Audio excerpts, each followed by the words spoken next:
Conduct করবেন doctor Zahiduzzaman sir.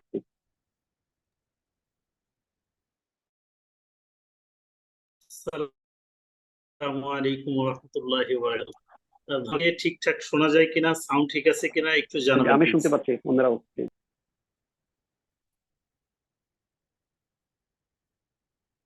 Sound clear. Zahid ভাই, আর শেয়ারিংটা কি দেওয়া যাবে? হ্যাঁ, ঠিক আছে, শেয়ার হচ্ছে। যে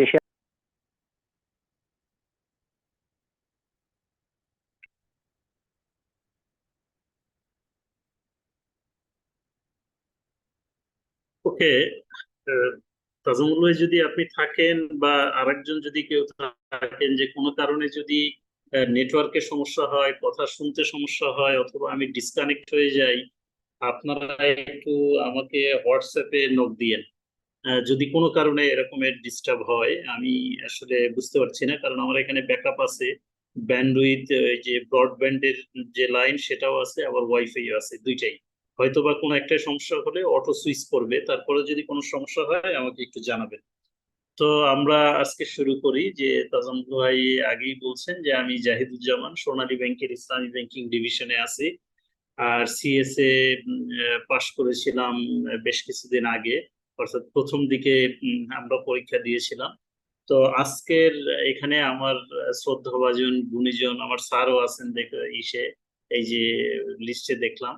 আমি সবাইকে সশ্রদ্ধ সালাম জানাই, এবং আহ, প্রত্যেকের আসলে সেশন কন্ডাক্টের এক একটা ধরন থাকে, সেই দৃষ্টিকোণ থেকে আমি যেভাবে আসলে এটা করার চেষ্টা করব সেটা হলো একদম থ্রুলি পড়ে যাওয়ার চেষ্টা করব, এবং প্রত্যেকটা জায়গায় আমার কাছে যেটা মনে হয়েছে যে এই জায়গাগুলো বিভিন্ন দিন বিভিন্ন জায়গায় বিভিন্ন সময় স্ট্যান্ডার্ড গুলো নিয়ে আলোচনা করা একটা অভিজ্ঞতার আলোকে আমার মনে হয়েছে যে এই জায়গাগুলোতে একটু ক্লারিফিকেশন দরকার। সেই জায়গাগুলোতে আমি উদাহরণ সহ বলার চেষ্টা করব। সেসব কারণে একটু সময় বেশি লাগতে পারে, আবার আমরা ঠিক সময়ে শেষ করে ফেলতে পারি। আমি এই জন্য আপনাদেরকে প্রথমেই আমি বলবো যে যদি কোনো জায়গায় কোনো সমস্যা হয় আপনারা হ্যান্ড রেজ করবেন, এবং কোনো পরামর্শ থাকলে আমাকে জানাবেন। তো আমরা আজকের যে স্ট্যান্ডার্ডটা নিয়ে কথা বলবো, যে ডিস্ট্রিবিউশন অফ প্রফিট ইন মুদারাবা বেজ ইনভেস্টমেন্ট অ্যাকাউন্ট, এইটা শুরু করার আগে আমি দুইটা কথা বলতে চাই। সেটা হলো আমরা যারা একদম প্রফেশনে আছি, ব্যাংকিং, ইসলামিক ব্যাংকিং ফাইন্যান্স ইন্ডাস্ট্রিতে যারা কাজ করছি, এবং যারা এইটা নিয়ে পড়াশোনা করি, সব থেকে যতগুলো গুরুত্বপূর্ণ স্ট্যান্ডার্ড বা বোঝার জায়গা আছে, তার মধ্যে প্রফিট ডিস্ট্রিবিউশন মেকানিজমটা একটা অন্যতম পার্ট, এবং এটা খুব চ্যালেঞ্জিং একটা ইস্যু।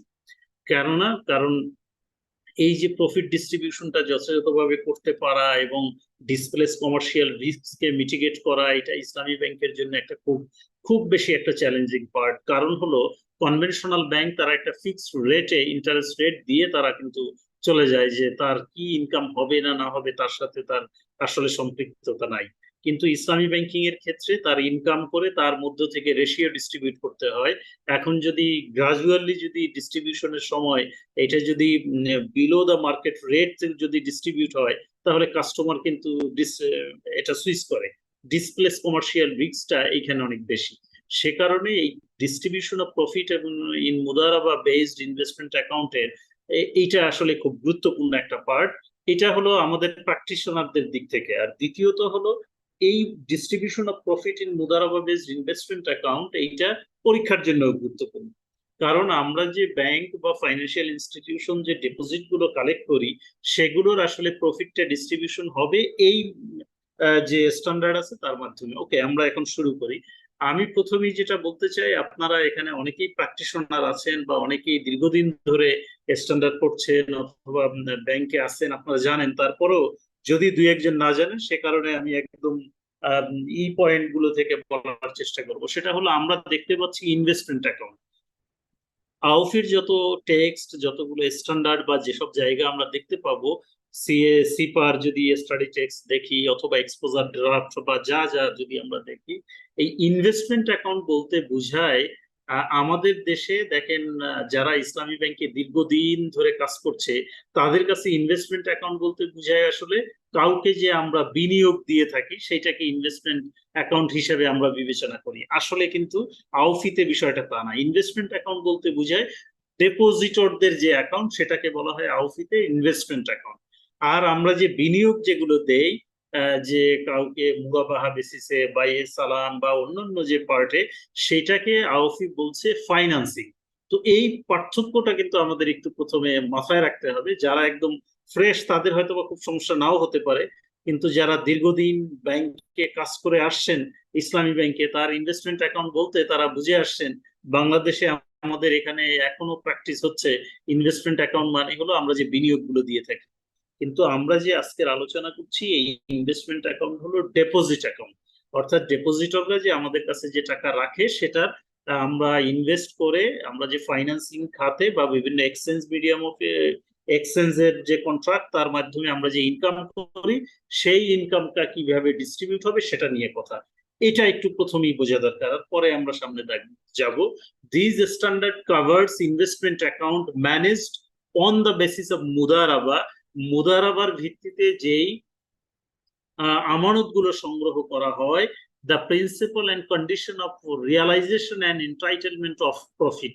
এবং এই যে যেই শর্তাবলী আছে মুদারাবার, এবং সেই শর্তাবলীর আলোকে প্রফিট যে ডিস্ট্রিবিউট করা হবে সেই শর্তাবলীর বিষয়গুলো এই নিয়ে এই স্ট্যান্ডার্ডটা আলোচনা করবে। The standard also cover how profit are to be distributed between the institution as a মুদারিব। আমরা জানি ইনস্টিটিউট হলো মুদারিব, মানে ম্যানেজার হিসেবে সে এই ডিপোজিটটা কালেক্ট করে। বলছে এই স্ট্যান্ডার্ডটা কভার করবে কি কি বিষয়ে এই প্রফিটটা বন্টিত হবে কার কার মধ্যে, ইনস্টিটিউশনের মধ্যে। যে আসলে মুদারিব হিসেবে রোল প্লে করে তার মধ্যে, আর একটা হলো the holder of investment accounts, যে হোল্ডার মানে ডেপোজিটর যারা তাদের মধ্যে। এবং তারা কারা? তারা হলো আরবাব আল মাল, অর্থাৎ যারা টাকাটা প্রদান করে থাকেন তাদের মধ্যে। And to discuss the procedural aspects of profit realization such as determination of the expense of the charge of investment accounts and the allocation and reserve to be deducted from the profit। এবং এই এর মধ্যে প্রফিটটা কিভাবে তাদের মধ্যে বন্টিত হবে এই বিষয়টা নিয়ে এখানে কথা বলবে। এবং বিনিয়োগ হিসাব সমূহের যে খরচ, অর্থাৎ এটা আমরা এই যে প্রফিটটা আর্ন করতে গিয়ে যে খরচগুলো আমাদেরকে ডিডাক্ট করার দরকার হতে পারে, সেই খরচগুলো কিভাবে ডিডাক্ট হবে। এবং মুনাফা থেকে আমরা যে রিজার্ভ গুলো রাখি, কোন ধরনের রিজার্ভ আমরা সাধারণত জানি যে আইআরআর, ইনভেস্টমেন্ট রিস্ক রিজার্ভ, এরকম করে, অর্থাৎ অফসেটিং রিজার্ভ বলে একটা রিজার্ভ রাখা হয়। এরপরে পিআর, প্রফিট ইকুয়ালাইজেশন রিজার্ভ বলে এক ধরনের রিজার্ভ রাখা হয়। এই যে রিজার্ভ যেগুলোর কথা দুইটা এক্সাম্পল বললাম, এই রিজার্ভ গুলো যে ডিডাক্ট করা হয় সেই বিষয়গুলো নিয়েও এই স্ট্যান্ডার্ডটা কথা বলবে। The standard doesn't cover the account manage on the basis of investment agency. এই স্ট্যান্ডার্ডটা আলোচনা করবে না ইনভেস্টমেন্ট এজেন্সির মাধ্যমে যে হিসাবগুলো পরিচালিত হয়, মানে যেখানে প্রতিনিধিত্বর ভিত্তিতে কার্যক্রম পরিচালিত হয় সেই বিষয়গুলো নিয়ে। সাস account requires a separate standard. এবং সেই ইনভেস্টমেন্ট এজেন্সির জন্য আলাদা একটা স্বতন্ত্র স্ট্যান্ডার্ড আছে, সেই জন্য এটা নিয়ে এখানে কোনো কথা বলবে না। Investment account demand deposit. আমরা এই ইনভেস্টমেন্ট অ্যাকাউন্টের যে বিনিয়োগের যে জমা সেটা নিয়ে আমরা এখানে কথা বলবো।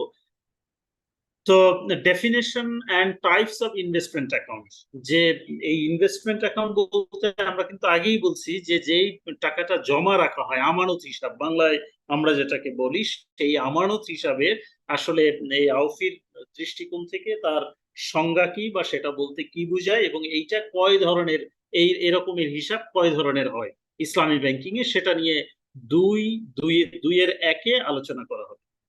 These are the amount which the institution received from investor on the basis of participatory Mudaraba.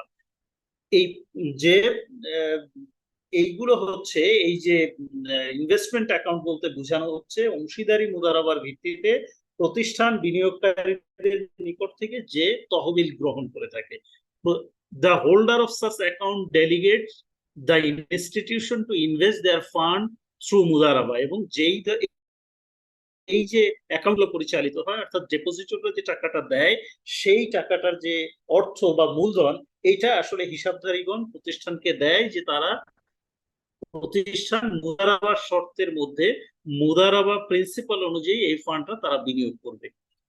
Investment account can be divided into two types. এখানে দুই ধরনের এই ইনভেস্টমেন্ট অ্যাকাউন্টটা আছে, একটা হলো রেস্ট্রিক্টেড আর একটা হলো আনরেস্ট্রিক্টেড। আমি একটু সংক্ষেপে বলে এরপরে ইংরেজি এই টেক্সটটা পড়ি।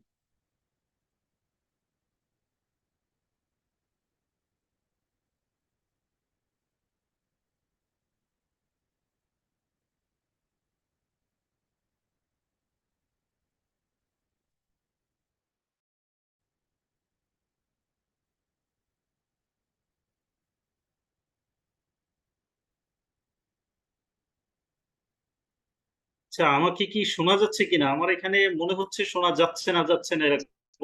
আপনাকে শোনা যাচ্ছিল না, এখন শোনা যাচ্ছে।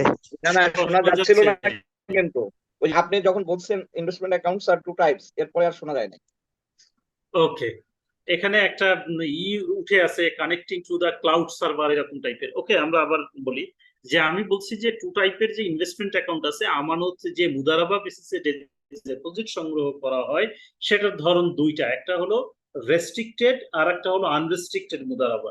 রেস্ট্রিক্টেড মানেটা হলো এই যে ডিপোজিটররা টাকা দিবে, টাকা দিয়ে ব্যাংকে বলবে যে আপনি এই খাতে শুধুমাত্র আমার টাকাটা বিনিয়োগ করতে পারেন।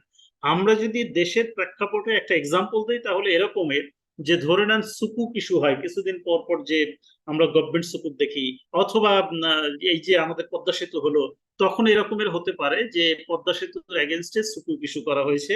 তখন ডিপোজিটরদের কাছে বলা হলো যে আপনারা চাইলে পদ্মা সেতুর এই সুকুক কেনার জন্য আপনারা টাকা এই মুদারাবা বেসিসে রাখতে পারেন।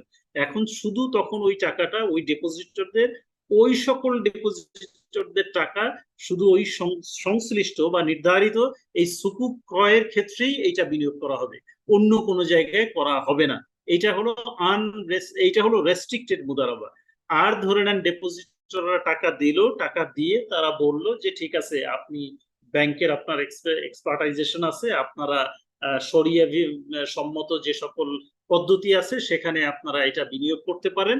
এরকম ভাবে যেখানে আর কি নির্ধারণ করা নাই যে কোন ক্ষেত্রে এটা ইনভেস্ট করতে হবে, সেইটাকে বলা হয় আনরেস্ট্রিক্টেড মুদারাবা। আমাদের দেশে আমরা ব্যাংকিং বা নন ব্যাংক ফাইন্যান্সিয়াল ইনস্টিটিউশনে যে ধরনের ডিপোজিট সাধারণত দেখতে পাই, এটা সব হলো আনরেস্ট্রিক্টেড মুদারাবার ভিত্তিতেই সাধারণত হয়ে থাকে। সুকুক ইস্যু হওয়ার পরে দুই চারটা রেস্ট্রিক্টেড মুদারাবাও হয়েছে। ওকে, ইন জেনারেলি রেস্ট্রিক্টেড মুদারাবার অ্যাকাউন্ট আমরা দেখতে পাই না। The first type of investment account মানে প্রথমত ইনভেস্টমেন্ট অ্যাকাউন্ট মানে আমানত হিসাব, that are managed on the basis of unrestricted Mudaraba, where the mudarib is delegated to invest the mudaraba fund in any field of investment he deems suitable। অর্থাৎ bank, মুদারিব মানে হলো bank, এই manager সে যেখানে suitable মনে করবে, সে যেখানে তার পছন্দ মতো জায়গায় সে এটা বিনিয়োগ করতে পারবে। The second type of investment account which are managed on the basis of restricted Mudaraba. আর দ্বিতীয় প্রকার হলো যেটা বিধিবদ্ধ যে মুদারাবার শর্তে এই ফান্ডটা পরিচালিত হবে, where the mudarib has to invest the mudaraba fund in a specific type of investment to determined by রাবুল মাল, ওনার অফ দ্য ক্যাপিটাল। অর্থাৎ যারা টাকাটা দিচ্ছে তারা যেটা ডিফাইন করে দিচ্ছে সেই ধরনের ডিপোজিট অ্যাকাউন্টকে বলা হয় রেস্ট্রিক্টেড মুদারাবা। আমরা এটা আমাদের দেশে যদিও আমরা দেখতে পাই না, কিন্তু সুদান, ইন্দোনেশিয়া, এরকম বিভিন্ন দেশে অনেকগুলো ব্যাংকে এরকম বিভিন্ন ধরনের রেস্ট্রিক্টেড মুদারাবার অ্যাকাউন্ট থাকে। যেরকম বলা হয় আপনি এটা আমার ইসলামিক সুকুকের জন্য এই ধরনের অ্যাকাউন্ট আমি ওপেন করলাম। কোন কোন জায়গায় বলা হয় এসআইপি, সিস্টেমেটিক ইনভেস্টমেন্ট যে প্রজেক্ট আছে, বা মিউচুয়াল ফান্ডের জন্য, ইসলামিক মিউচুয়াল ফান্ডে ইনভেস্ট করার জন্য এরকম রেস্ট্রিক্টেড মুদারাবার অনেক account bank, Islamic banking financial institution তারা পরিচালনা করে থাকে। The relationship between the holder of these account and the institution is typically relation between মুদারিব and রাবুল মাল। এটা আমরা আগেই জানি যে যারা ইনস্টিটিউশন, অর্থাৎ যার কাছে যেই ব্যবসাটা পরিচালনা করবে সে হলো মুদারিব, আর যে ফান্ড প্রোভাইড করবে সে হলো সাহেবুল মাল, অর্থাৎ যিনি টাকাটা দিবেন, সম্পদের মালিক যিনি। এরপরে বলছে আনরেস্ট্রিক্টেড ইনভেস্টমেন্ট অ্যাকাউন্ট। এখন এখানে একটু ধারণা দিল, এবারে আনরেস্ট্রিক্টেড ইনভেস্টমেন্ট অ্যাকাউন্ট এবং রেস্ট্রিক্টেড ইনভেস্টমেন্ট অ্যাকাউন্ট সম্পর্কে একটা সংজ্ঞা এখানে দিচ্ছে। সেটা হলো these are the amounts received from investor who authorized the institution to invest their fund on the basis of mudaraba without restricting the investment of such fund to a specific project or investment product. বলছে unrestricted investment account মানে যে শর্তহীন যে আমানত হিসাব আছে তার মাধ্যমে যে টাকা সংগৃহীত হবে বা আমানত সংগ্রহ করবে সেই টাকাটা যে মুদারাবা বেসিসে কোনো রকমের শর্ত ছাড়া বাধাহীন ভাবে মুদারিব সে এইটা যে কোনো জায়গায় অর্থাৎ নির্ধারিত কোনো প্রজেক্ট বা নির্ধারিত কোনো প্রোগ্রামে এইটা যে ইনভেস্ট করতে হবে এরকমের কোনো বাধ্যবাধকতা তার নাই। The holder of the account মানে আমানতকারী যারা ডেপোজিটর তাদের and the institution share the profit. এই যে আমানতকারী যারা ডেপোজিটর এবং ব্যাংক তারা কি করবে এইখান থেকে যে ইনকাম আসবে তার প্রফিটটা তারা শেয়ার করবে। If any according to the ratio specified for each of them either in the mudaraba contract or in the application of opening the account.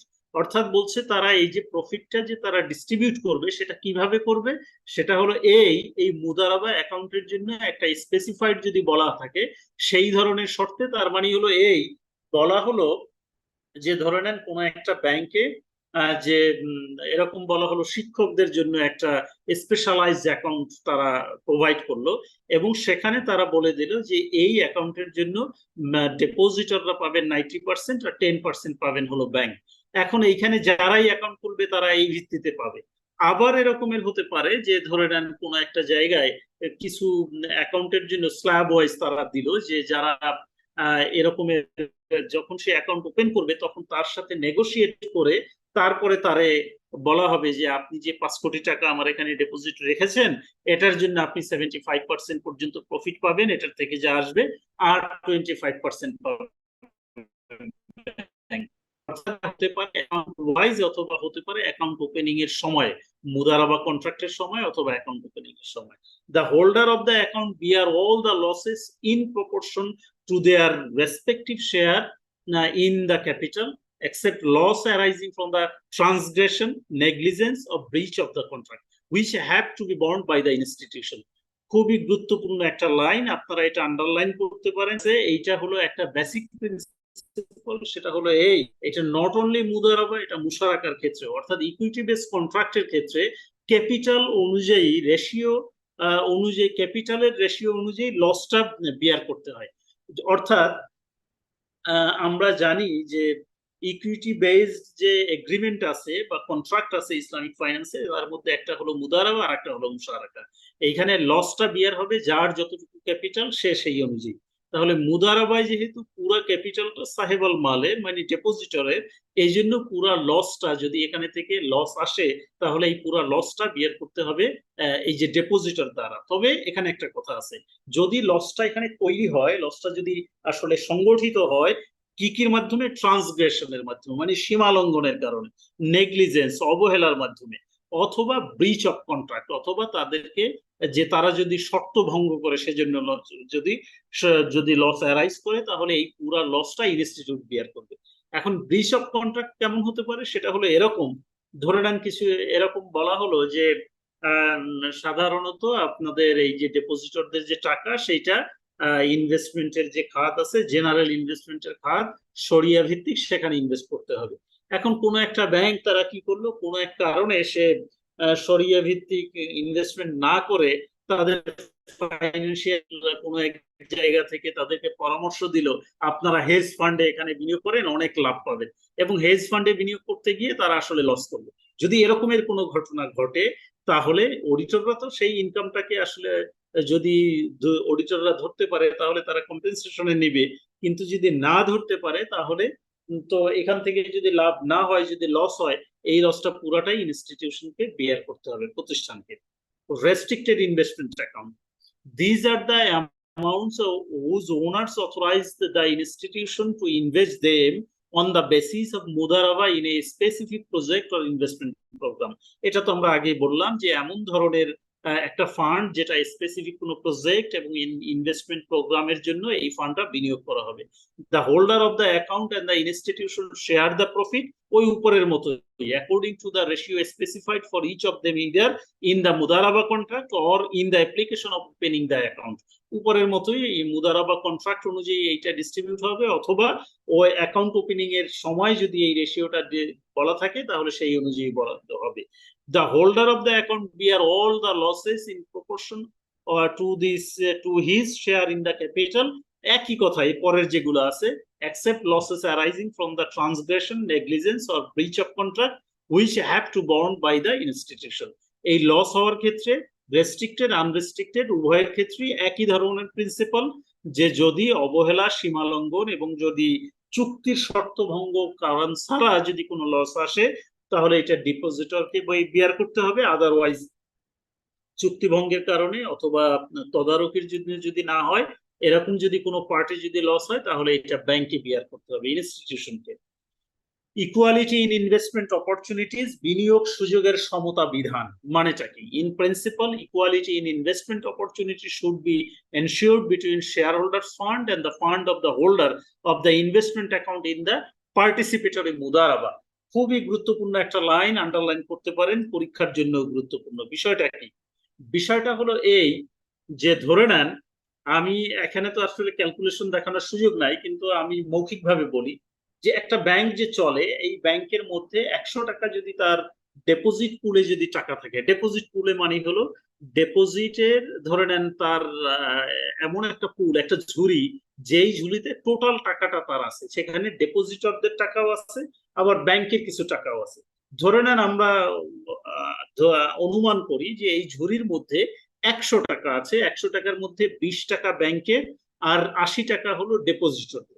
এখন এই 100 টাকার মধ্য থেকে যা ডেপোজিটর এই ইনভেস্ট যা করা হবে তার মধ্যে 20% এর লাভ আসলে কারোর সাথে শেয়ার করবে না ব্যাংক, যেহেতু 20% টাকা তার, এজন্য 20% সে শেয়ার করবে না। আর 80% হলো যা লাভ আসবে, সেই 80% এর ডিস্ট্রিবিউশনটা ডেপোজিটর এবং ইনস্টিটিউশনের মধ্যে হবে।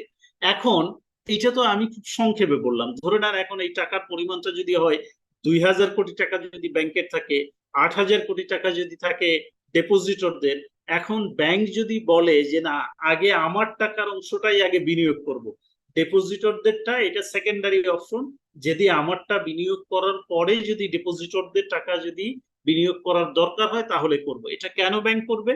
করতে পারে এই কারণেই, যেহেতু তার টাকা বিনিয়োগের থেকে সে কোনো ধরনের মুনাফা ডিস্ট্রিবিউট করতে হবে না ডেপোজিটরদের কারে, এই কারণে সে এটা করতে পারে। এই কারণে এখানে এই কথাটা বলছে equality in the investment opportunity. আর এইটা মিটিগেট করার জন্য ওয়ার্ল্ডের যতগুলো ইসলামী ব্যাংকিং প্রফিট ডিস্ট্রিবিউশন মেথোডোলজি আছে, সকল জায়গায় আসলে ডেপোজিটর টুল এবং রেশিও বেস করে এইটা ডিস্ট্রিবিউট করা হয়। ওকে, এবার আমরা সামনে যাই, বুঝতে মনে হয় সুবিধা হবে। ইন প্রিন্সিপাল, মৌলিকভাবে বা মূলনীতি হলো এই, নীতিগতভাবে ইকুয়ালিটি ইন ইনভেস্টমেন্ট অপরচুনিটি, ইনভেস্টমেন্টের অপরচুনিটি যদি থাকে, অর্থাৎ ব্যাংক যদি বিনিয়োগ করার যে সুযোগ আসবে সেই সুযোগে should be ensured between share holder fund এবং the funds of the holders. Share holder fund মানে হলো ব্যাংকের যে নিজের টাকা, সেটা ব্যাংকের তহবিল, মালিকের তহবিল, and fund of the holders of the investment account, ডেপোজিটরদের যে তহবিল সেইটা ইন পার্টিসিপেটরি মুদারাবা, এখানে অংশগ্রহণমূলক ভিত্তিতে এই টাকাটা বিনিয়োগ করতে হবে। In case a different policy is to be adopted, যদি কোনো কারণে এর আসলে ভিন্ন পলিসি অনুসরণ করতে হয় তাহলে কি, the institution should disclose the before disposition with due consideration to the relevant regulatory restriction and the condition of opening account, যে এর ভিন্ন যদি অনুসরণ করে তাহলে রেগুলেটরি বাধ্যবাধকতা এবং হিসাবের যে শর্তাবলী সেইগুলো প্রতিষ্ঠানের এটা প্রকাশ করতে হবে। একটু ব্যাখ্যা দেই তাহলে বুঝতে সুবিধা হবে। আর একটু ব্যাখ্যা সেকেন্ড লাইনে, সেটা রেগুলেটরি এটা বিষয়টা কি, সেটা হলো এই যে, ধরে নেন ইসলামী ব্যাংক বা ইসলামী ব্যাংকিং কার্যক্রম পরিচালনাকারী প্রতিষ্ঠান, তাদেরকে সিআরআর-এসএলআর রাখতে হয় বাংলাদেশ ব্যাংকে। এখন এই সিআরআর-এসএলআর এর যে রাখতে হয়, এই সিআরআর-এসএলআর কিন্তু ব্যাংকের টাকার অংশ থেকে রাখতে হয় না, তার মানে আমরা যে একটু আগে এক্সাম্পল দিলাম যে 2000 কোটি টাকা ব্যাংকের নিজের আছে, এই 2000 কোটি টাকা থেকে কিন্তু সিআরআর এসএলআর রাখতে হয় না। এখন ডেপোজিটরদের যে 8000 কোটি টাকা আছে তার প্রপোর্শনেটলি রেগুলেটরি কমপ্লায়েন্স মেনটেনের জন্য তার যে কনসিডারেশন যে এত পার্সেন্ট সিআরআর এত পার্সেন্ট এসএলআর, এখন বর্তমানে আছে দুইটা মিলে 9.5, এই পার্সেন্টেজ টাকা ক্যাশ অথবা সিআরআরটা ক্যাশ ফর্মে রাখতে হয়, এসএলআরটা এটা যে কোনো লিকুইড অর ইনভেস্টমেন্ট বন্ড বা সুকুক এরকম ভাবে কোনো একটা ফর্মে রাখতে হয়। এখন এই যে রেগুলেটরি যে কমপ্লায়েন্স সেখানে এই যে প্রায়োরিটি এই টাকাটা রাখতে হবে ডিপোজিটরদের টাকা, তাহলে 8000 কোটি টাকা থেকে একটা পোর্শন কিন্তু তার ওখানে রিজার্ভে চলে গেল। আবার কোনো কারণে যদি ব্যাংক এরকম যদি প্রায়োরিটি দেয় যে তার টাকা কোনো একটা জায়গায় ইনভেস্টমেন্ট করেছে বা এরকম, কি রকমের হতে পারে আরেকটু এক্সাম্পল দিলে বুঝবেন। ধরে নেন নামই বলি, সেটা হলো পদ্মা ব্যাংক। পদ্মা ব্যাংক নিয়ে যখন একটা ঝামেলা শুরু হলো তখন সোনালী ব্যাংকে গভর্নমেন্ট বলল যে তোমাদের এখানে টাকা দিতে হবে, কত, এত হাজার কোটি টাকা পদ্মা ব্যাংকে দেয়া লাগবে পদ্মা ব্যাংক বাঁচায় রাখার জন্য। আপনারা এটা জানেন সবাই, সোনালী, অগ্রণী, জনতা, রূপালী এরা মিলে এখন পদ্মা ব্যাংকের, আরো ইনভেস্টমেন্ট কর্পোরেশন, এরকম কতগুলো প্রতিষ্ঠান মিলে এখন হলো পদ্মা ব্যাংকের শেয়ার হোল্ডার তারা। এখন ধরে নেন পদ্মা ব্যাংকে বাঁচায় রাখার জন্য রেগুলেটরি কমপ্লায়েন্সে বললো যে আপনাদেরকে 1000 কোটি টাকা এখানে দেয়া লাগবে। এখন কোনো কারণে এই পদ্মা ব্যাংকের পুরো টাকাটা ব্যাংকের পোর্শন থেকে গেছে। এখন এইখানে বলছে এরকম যদি কোনো ইস্যু থাকে তাহলে তার ডিসক্লোজার থাকতে হবে। এই ডিসক্লোজার মানেটা কি? এই যে দেখেন ছোট্ট একটা লেখা আছে ডিসক্লোজ। ডিসক্লোজার মানে হলো আমরা এরকম যদি বিশেষ কোনো ঘটনা ঘটে তাহলে অ্যাকাউন্টস যেটা ফাইনাল অ্যাকাউন্ট যেটা আছে ব্যাংক বা আর্থিক প্রতিষ্ঠানের, সেখানে একটা নোট দিয়ে বলতে হবে যে এই 1000 কোটি টাকা টোটাল ব্যাংকের পোর্টফোলিও থেকে পদ্মা ব্যাংকের আসলে শেয়ার হোল্ডার্স ফান্ড পারপাসে এটাকে ওখানে দেওয়া হয়েছে, এটা এই বিষয়, এরকমের ব্যাখ্যাটা ওপেন রাখতে হবে। সিআরআর এসএলআর এর জন্য যে ফান্ডটা রাখতে হবে সেটাও ডিসক্লোজারে এটা উল্লেখ করতে হবে। Disclosure is a important part of the accounting principle, accounting framework, accounting recognition principle এবং accounting reporting। ওকে, সামনে যাই। আমি কি একটু বেশি কথা বলতেছি কিনা কেউ একজন বলবেন? না না না না, ঠিক আছে, বলতে স্যার ঠিক আছে, ওকে স্যার। ওকে, দুই the difference between an investment account and a current account and it's like যে ইনভেস্টমেন্ট অ্যাকাউন্ট এবং কারেন্ট অ্যাকাউন্টের মধ্যে আসলে পার্থক্যটা কি, সেটা এটা আমরা যারা ব্যাংকে আছি তারা তো জানি। Current account are the amounts which the institution receive from the client who are not seeking investment. যে কারেন্ট অ্যাকাউন্ট হলো এমন ধরনের এক ধরনের তহবিল যেটা ইনস্টিটিউট আসলে গ্রহণ করে যে তার বিনিময়ে তাকে কোনো ধরনের বিনিয়োগ দিবে না এরকম একটা শর্তে, এবং কারেন্ট অ্যাকাউন্টে এমন ধরনের গ্রাহকদের নিকট থেকে সংগ্রহ করা হয় যারা বিনিয়োগ করতে আসলে আগ্রহী না, হু আর নট সিকিং ইনভেস্টমেন্ট। একটু ছোট্ট কথা বলে নেই, ইসলামী ব্যাংকিং এ কারেন্ট অ্যাকাউন্ট বিশ্বব্যাপী যে প্র্যাকটিসে আমরা দেখতে পাই এটা দুইটা প্রিন্সিপাল, একটা হলো কর্ড মুড আর একটা হলো ওয়াকালা মুড। এখন এই যে বাংলাদেশে সাধারণত আমার যতটুকু জানা আছে যত ইসলামী ব্যাংকিং এ কারেন্ট অ্যাকাউন্ট আছে সবগুলো ওয়াকালা প্রিন্সিপাল অনুযায়ী, আল ওয়াদিয়া প্রিন্সিপাল অনুযায়ী এইটা পরিচালিত হয়।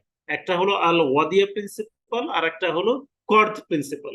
বাংলাদেশে যতগুলো ব্যাংকে ইসলামী ব্যাংকিং এ কারেন্ট অ্যাকাউন্ট পরিচালিত হয় সাধারণত সবগুলোই আল ওয়াদিয়া প্রিন্সিপাল এটা ফলো করা হয়।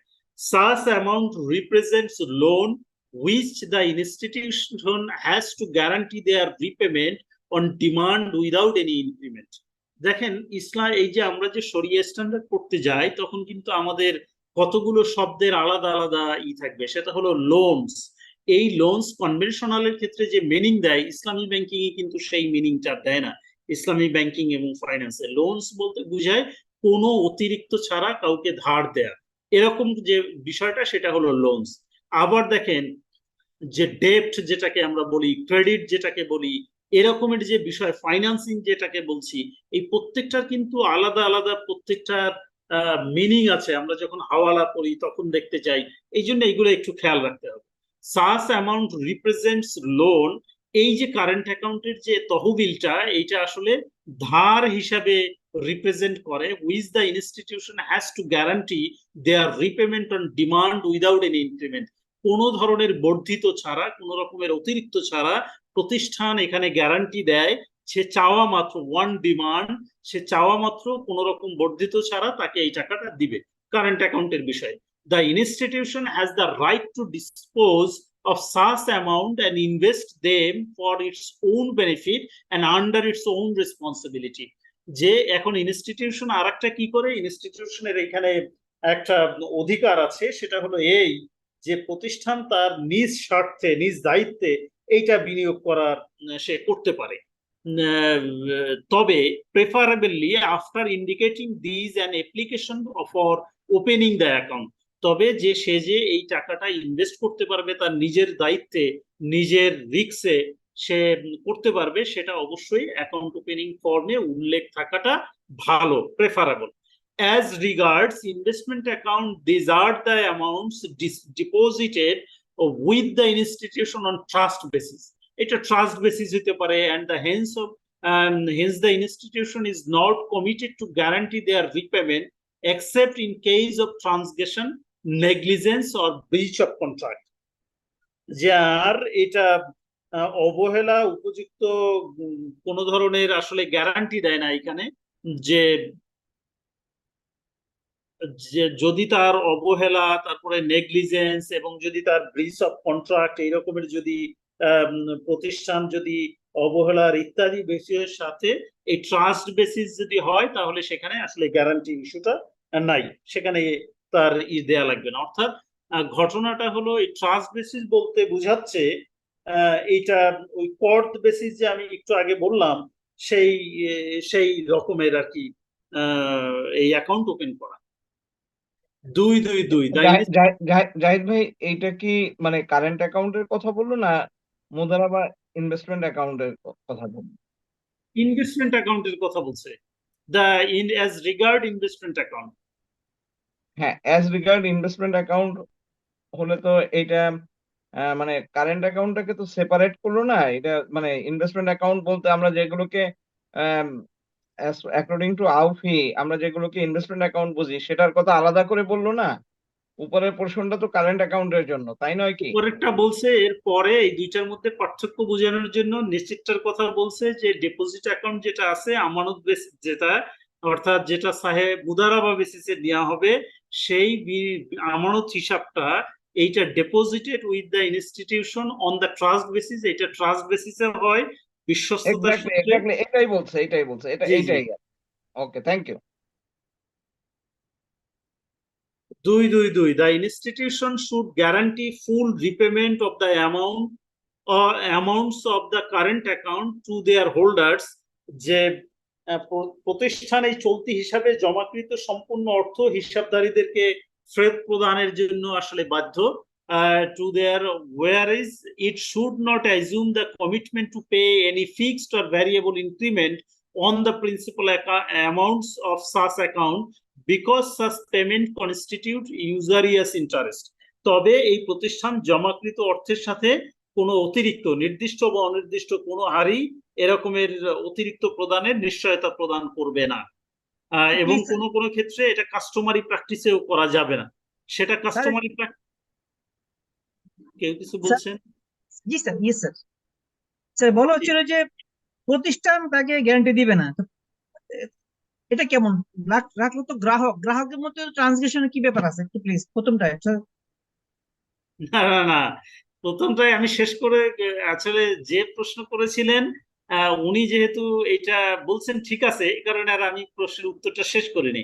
প্রথমে যেটা বলছে এটা ট্রাস্ট বেসিসে যেহেতু রাখা হয়, সে কারণে এই ফান্ডের গ্যারান্টি কোনো প্রতিষ্ঠান দিবা না। মুদারাবা প্রিন্সিপালের মধ্যে তাই বলা আছে যে আপনাকে কাছ থেকে আমি টাকা নিয়ে আপনি সাহেব আল মাল আমারে দিলেন, আমার আসলে এক্সপার্টাইজ আছে যে ধরেন আর মিউচুয়াল ফান্ডে ইনভেস্ট করার জন্য আপনি আমারে টাকা দিলেন, আমি আপনারে বললাম যে ভাই কোনো লস হবে না, যত লস এটা আমার দায়িত্ব, এই জাতীয় গ্যারান্টি মুদারাবার মধ্যে দেয়া যায় না। হ্যাঁ, তবে যদি এখানে আমার অবহেলা থাকে, যদি আমার এখানে সীমালঙ্ঘন থাকে, অথবা যদি চুক্তির যে শর্তের যদি ভিন্নতা থাকে, তাহলে এখানে যদি কোনো লস হয় সেটা আমি আপনাকে দিব। এইটা মুদারাবা প্রিন্সিপাল একটা অন্যতম মৌলিক শর্ত, যে কোনো রকমের কন্ডিশন দেয়া যাবে না যে ভাই আপনার কোনো লস হবেই না, এই কথাটা এখানে বলছে। আমি কি বুঝাতে পারছি কিনা? Yes sir. যে আপনি মনে হয় জিটা একটু আস্তে বলছেন, যদি না বুঝেন তাহলে বলেন, আমি আবার বলি। আমার কথা এই যে স্যার, ট্রান্সগ্রেশন, নেগলিজেন্স এবং ব্রেচ অফ কন্ডাক্ট এটা কার পক্ষ থেকে হবে? এটা হলো প্রতিষ্ঠানের ক্ষেত্রে। প্রতিষ্ঠান সে গ্যারান্টি দিবে না, এই যে ফান্ডটা যে নিবে ডেপোজিটরদের, সে বলবে না যে ভাই আপনার লস টস হবে না, কোনো নিশ্চিন্তে রাখেন। ধরে নেন 3টা ব্যাংক, এখন একজন ডেপোজিটর আসছে, সে মুদারাবা বেসিসে অ্যাকাউন্ট খুলবে, সেভিংস অ্যাকাউন্ট। এখন তারে বললাম যে ভাই আপনি মুদারাবায় অ্যাকাউন্ট খুলেন, কোনো লস টস আপনাকে বিয়ার করতে হবে না, এই কথাটা বলা যাবে না। এই রকমের কোনো গ্যারান্টি তারে দেয়া যাবে না, কারণ লস তাকে বিয়ার করতেই হবে। আর যদি ব্যাংকের কোনো অবহেলা থাকে, সীমালঙ্ঘন থাকে, অথবা যে মুদারাবার যে চুক্তি আছে এই চুক্তির যদি ভায়োলেশন ব্যাংক যদি করে, তাহলে সে এই গ্যারান্টি দিবে। সে এই কারণে যদি লস হয় তাহলে ডিপোজিটরদের সে লসটা দিবে, আদারওয়াইজ ব্যাংক কোনো লস বিয়ার করবে না। Yes sir. ওকে, কারেন্ট অ্যাকাউন্টের ক্ষেত্রে ফুল গ্যারান্টি ব্যাংক দিবে, যে the institution should guarantee full repayment, পুরা অর্থের গ্যারান্টি দিবে। আর একটা হলো whereas it should not assume the commitment to pay any fix, তবে কোনোভাবেই তাকে এরকমের কোনো শর্ত গ্যারান্টি দেয়া যাবে না যে তার এই যে টাকাটা আছে কারেন্ট অ্যাকাউন্টে সেটার জন্য তার ফিক্স অথবা কোনো ভ্যারিয়েবল কিছু বাড়ায়া এরকম দেয়া হবে, এরকম কোনো কিছু করা যাবে না, কারণ এই অতিরিক্ত যা দেয়া হবে কারেন্ট অ্যাকাউন্টের ক্ষেত্রে সেটা সুদ হবে। The institution is not committed to guarantee investment account. Investment account মানে সেভিংস অ্যাকাউন্টের ক্ষেত্রে সে কোনো ধরনের গ্যারান্টি দিতে পারবে না। It is only committed to distribute their profit or loss among their holders as per the ratios agreed upon. যে তাদের মধ্যে যে চুক্তি হয়েছে সেই চুক্তি অনুযায়ী শুধুমাত্র তাদেরকে প্রফিট দেয়া হবে, এবং লসটা এই যে হোল্ডার আছে তিনি পুরো লসটা বিয়ার করবেন।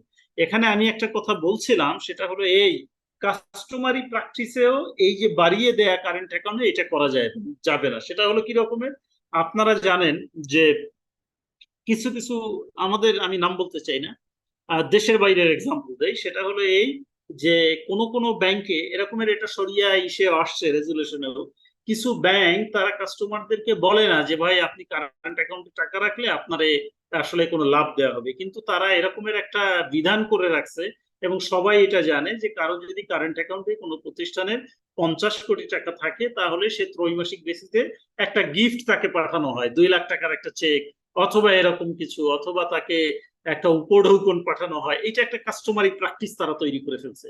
এরকম কিন্তু নজির এই পৃথিবীর বিভিন্ন ব্যাংকে গ্লোবালি দেখা যায়, এবং তখন শরিয়া স্কলাররা তারা রেজুলেশন বলছেন যে এটাও করা যাবে না, এই কারেন্ট অ্যাকাউন্টের ক্ষেত্রে এই ভ্যারিয়েবল ইনক্রিমেন্টের আওতায় এটা পড়বে। Savings account which carry no authorization for investing them. Sir আমার একটা জানার বিষয় ছিল, সেটা হলো যে ইনভেস্টমেন্ট অ্যাকাউন্ট বলতে মুদারাবা অ্যাকাউন্টকে কি বোঝাচ্ছে? না না, ইনভেস্টমেন্ট অ্যাকাউন্ট বলতে হ্যাঁ মুদারাবা অ্যাকাউন্ট কি বোঝাচ্ছে এক্স্যাক্টলি। এটা ঠিক, থ্যাংক ইউ। ওকে, সেভিংস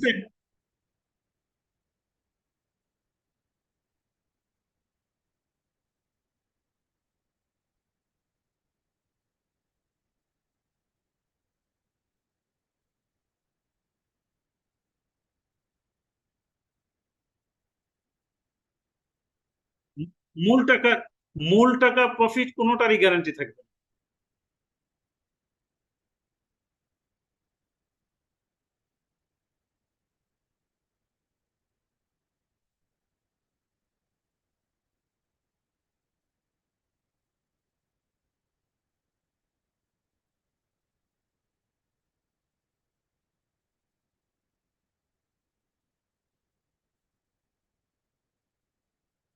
না, আমার মনে হয় ওইখানে আপনি যেটা রেফারেন্স দিচ্ছেন সেটা আরেকবার একটু দেখে নেবেন।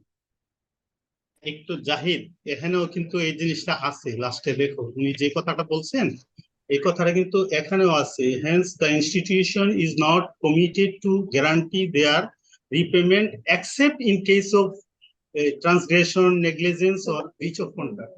ওইখানে যে কথাটা বলছে এখনো সেম কথাটা এখনো আছে, যে তাদের কাছ থেকে গ্যারান্টি নিবে শুধু নেগলিজেন্স, ব্রিচ অফ কন্ট্রাক্টের কারণে, অন্য কোনো কারণে তো নিতে পারবে না।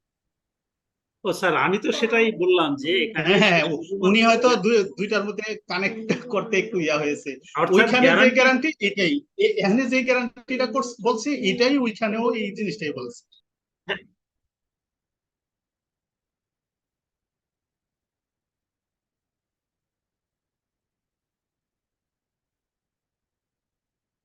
না, এখন এখন এই ওবায়দুল ইসলাম ভাই, আপনি যেটা বলছেন এটা আমি এখন বুঝতে পারছি। আপনি সেই গ্যারান্টিটা কিসের গ্যারান্টি? সেটা কিন্তু ওই ডেপোজিটের, ওই আমানতের প্রিন্সিপালেরও গ্যারান্টি না, প্রফিটেরও গ্যারান্টি না। এই গ্যারান্টিটা হলো যদি সে করে, অর্থাৎ সীমা লঙ্ঘন করে, যদি অবহেলা করে, ব্রিচ অফ কন্ট্রাক্ট করে, তাহলে তার যে টাকাটা যে দিবে এই তিনটার কারণে, সেইটার গ্যারান্টি। এই কিন্তু কোনোভাবেই প্রিন্সিপালের গ্যারান্টি মুদারা ভাই দিতে পারবে না, এটা পারবে না। জি, তাহলে আমরা একটু সামনে যাই। এখানে 2.2.3-এ ছিলাম, savings account with carry on authorisation for investing them on the benefit of their holders shall become subject to the ruling of current accounts, whereas those which carry such authorization shall become subject to the ruling on the investment account. যে 2.2.3-এ যেসব সঞ্চয়ী হিসাবে অন্য বিনিয়োগ করার জন্য অনুমোদন দেয় না, তার মানে হলো রেস্ট্রিক্টেড মুদারাবার যেটা আছে, চলতি হিসাবের নীতি সে সকল ক্ষেত্রে আসলে প্রযোজ্য হয়। মানেটা কি? মানেটা হলো এরকম যে কিছু সেভিংস অ্যাকাউন্ট আছে যে তারা বললো যে আমি সেভিংস অ্যাকাউন্টের মতোই রাখবো, কারেন্ট অ্যাকাউন্টে না, কিন্তু আমার এটা আপনি আসলে কোন জায়গায় ইনভেস্ট করতে পারবেন না। অথবা তারে বলা হলো যে আপনি শুধুমাত্র সুকুকের ক্ষেত্রেই ইনভেস্ট করতে পারবেন, অন্য কোনো জায়গায় পারবেন না। এখন সুকুক নাই, যদি সুকুক না থাকে তাহলে তার টাকা কারেন্ট অ্যাকাউন্টের মতো এরকমের আইডল করে থাকবে, যখন সে চাইবে তখন তাকে ফেরত দেওয়া হবে। এখানে তাই বলছে, সেভিংস অ্যাকাউন্ট উইচ ক্যারি, যেই ধরনের savings account which carry no authorization for investing them to the benefit of their holders shall become subject to the ruling on the current account, তার জন্য কারেন্ট অ্যাকাউন্টের এই বিষয়টা প্রযোজ্য থাকবে। ওয়ার অর্থাৎ সে যেহেতু বলছে সুকুকে ইনভেস্ট করতে হবে, এখন সুকুকে তো ইনভেস্ট করে নাই, এখন ব্যাংক চাইলে সে এইটা অন্য খাতে ইনভেস্ট করবে এই বেসিসে, যখনই সে টাকা চাইবে তখনই সে দিবে। এইখানে তার কোনো গড়িমসি বা কোনো কিছু করা যাবে না। Whereas those which carry such authorization shall become subject to the ruling on the investment account. যে আর যেসব সঞ্চয় হিসাবধারীদের স্বার্থে তার বিনিয়োগের অর্থাৎ অনুমতি রয়েছে, সেগুলোর ক্ষেত্রে তো মুদারাবার যে সেভিংস অ্যাকাউন্টের যে প্রিন্সিপাল আছে আনরিস্ট্রিক্টেড ক্ষেত্রে সেটা প্রযোজ্য হবে। The institution may charge fees, institution তারা চার্জ করতে পারবে fees, commission for the service of opening investment account, account open করার জন্য তারা একটা ফি চার্জ করতে পারবে, যে অ্যাকাউন্ট মেইনটেনেন্স চার্জ বা অ্যাকাউন্ট ওপেনিং ফি এরকম কিছু একটা করতে পারবে। Such fee has to be a lump sum amount which should preferably not exceed the average actual cost and should be charged once at the time of the opening the account. Account opening এর সময় তারা একটা lump sum account charge এখানে করতে পারবে, তবে সেটা প্রতিষ্ঠানের প্রকৃত যে গড় খরচ যেটা আছে এর থেকে বেশি হবে না। এবং এই অ্যাকাউন্ট ওপেনিং এর সার্ভিস চার্জের পারপাসে সে যদি কোনো একটা চার্জ নেয় তাহলে সেটা একবারে নিবে। কারো কারো কাছে এটা একটু কেমন মনে হইতে পারে, তাদের জন্য আমি বলতে চাই সেটা হলো এই, আমাদের ব্যাংকে যে হচ্ছে, এই যে আমাদের দেশে, আমাদের ব্যাংকে না, আমাদের দেশে ডিজিটাল ব্যাংকিং যেটাকে আমরা বলছি ব্রাঞ্চলেস ব্যাংকিং, যারে ফিনটেকের ভাষায় বলা হয় নিও ব্যাংক, অর্থাৎ ব্রাঞ্চলেস ব্যাংকিং এর ক্ষেত্রে অ্যাকাউন্ট ওপেন করার ক্ষেত্রে এক ধরনের একটা কস্ট ওখানে ইনকার্ড হয়। সেটা কি রকমের? ধরে নেন যে কোনো একজন অ্যাকাউন্ট ওপেন করতে পারবে এই পোর্টফোলিওতে বা ওপেন ব্যাংকিং এর ক্ষেত্রে, তখন তার আসলে অ্যাকাউন্ট ওপেনের সময় একটা কস্ট এখানে নির্ধারিত হয়ে যায়। এখন এই যে কস্টটা দেখা গেল 200 টাকা দিয়ে তার ওপেন করতে হবে এরকমের একটা বিষয়, এই টাকাটা একবারই নিতে হবে, এটা বেশি নেওয়া যাবে না, এবং তাদের যে অ্যাভারেজ কস্ট আছে তার থেকেও বেশি হতে পারবে। In case of depositing coins or a paper money by handing them over the cashier in the institution may charge a fee for transportation, storage and the counting of the deposited amounts. These, however, does not include amounts transferred to the account of the institution. এটা তো আমরা বুঝলাম যে এই যে coins বা paper মানি handling করার জন্য ক্যাশিয়ারদের যে তারা এটার জন্য আলাদাভাবে চার্জ দিতে পারবে, এবং এটা বহন করার জন্য, স্টোরেজ করার জন্য, কাউন্টিং এর জন্য তারা এটা নিতে পারবে।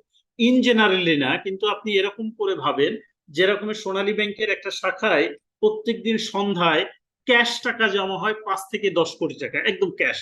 সেই ক্যাশ টাকার জন্য এখন এইটার জন্য আসলে ওইখানে একটা এক্সট্রা এফোর্ট এখানে দেয়া লাগে, এবং সেখানে যে ভল্টের ক্যাপাসিটি আছে সেটা নাই। তাহলে এটা ট্রান্সপোর্টেশন নিয়ে যেতে হয় ওই রাতের মধ্যে, এবং সেটাকে স্টোরেজ এবং কাউন্টিং এর এই পারপাসে এখানে এক্সাম্পলটা দিয়ে এখানে যেটা বলছে সেটা হলো এটাই। এরকম করে এরকম চাইলে ব্যাংক তারা এরকমের আলাদাভাবে চার্জ তারা নিতে পারবে।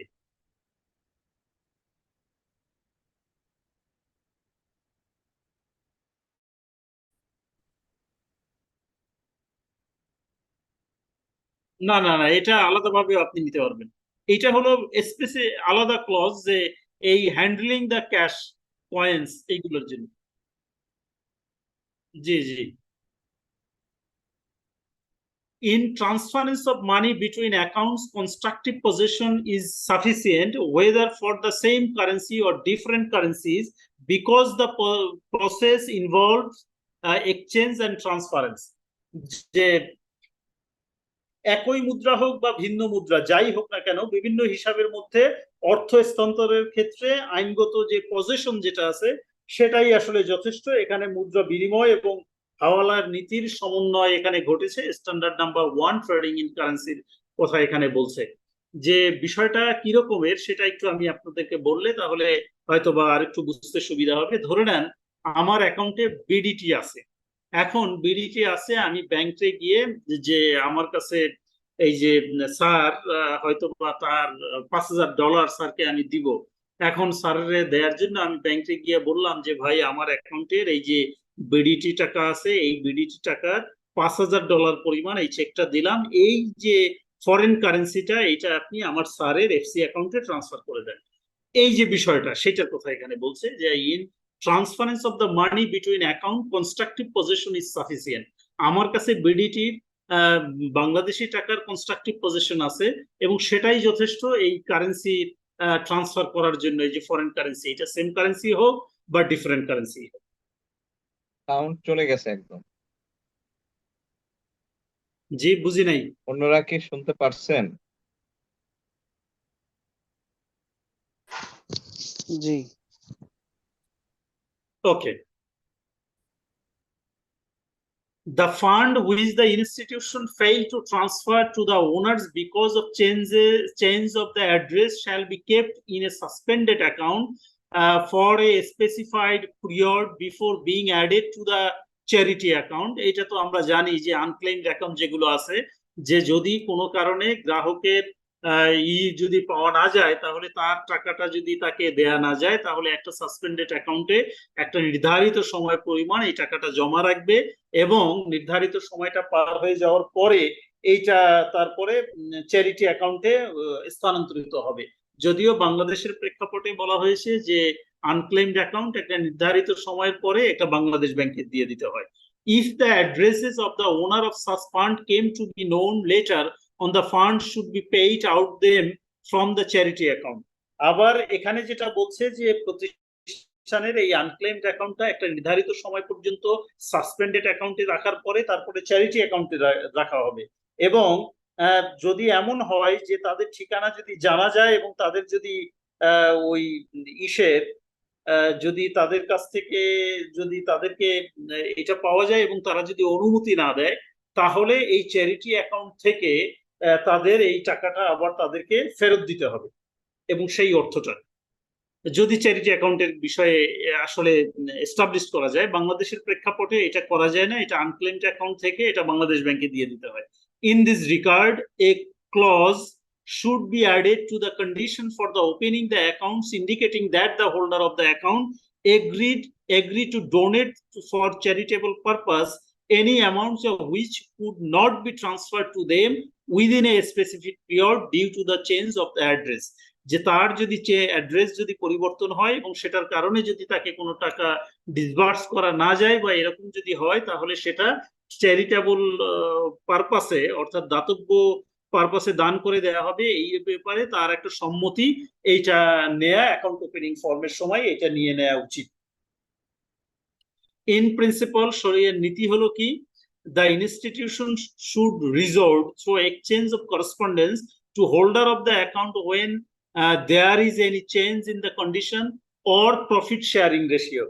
যে শরিয়ার নীতি হলো হিসাবের শর্তাবলী বা মুনাফা বন্টনের যে অনুপাতের মধ্যে যদি কোনো পরিবর্তন হয় তাহলে প্রতিষ্ঠানের মাধ্যমে হিসাবধারীকে এইটা অবহিত করবে, অবশ্যই অবহিত করবে, এটাই হলো নীতি। However, due to the difficulty and the cost involved in such process, the institution may send notification. তাহলে যদি এখানে এটা কঠিন হয় এবং যদি এখানে অনেক বেশি খরচ ইনভলভ হয় তাহলে প্রতিষ্ঠান যেটা করবে সেটা হলো তারা একটা তাদেরকে নোটিফিকেশন সেন্ড করবে, অর্থাৎ কোনো ভাবে যদি রেশিও চেঞ্জ করা লাগে। আইএসআর এর ক্ষেত্রে এরকমের মাঝে মাঝে করতে হয়, যে তবে শর্ত হলো এটা পরে আমরা পাবো যে এটা আসলে অ্যাকাউন্টিং পিরিয়ডের আগে এই পরিবর্তনটা করতে হবে এবং তখন তাদেরকে এটা জানাতে হবে। হয় তাদেরকে একটা সেন্ড নোটিফিকেশন পাঠাতে হবে or advertise the new changes in its website so that the implicit acceptance of the concerned parties is obtained if no protest is received from them within a specific period.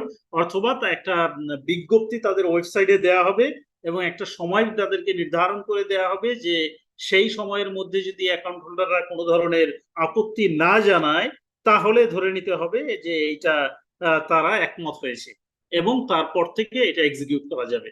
The changes in question which shall become effective starting from the beginning of next period, এবং এই পরিবর্তনটা হবে পরবর্তী পিরিয়ডের সময়, অর্থাৎ হিসাবায়নের যে period আছে সেটা যদি কোনো প্রতিষ্ঠান এটা যদি ফিসকাল ইয়ার ফলো করে তাহলে পরবর্তী ফিসকাল ইয়ারের শুরুতে এটা হবে। আবার কোনো প্রতিষ্ঠান যদি এটা অ্যাকাউন্টিং ইয়ার ফলো করে বা ক্যালেন্ডার ইয়ার ফলো করে তাহলে সেরকমের ভাবে এটা হবে।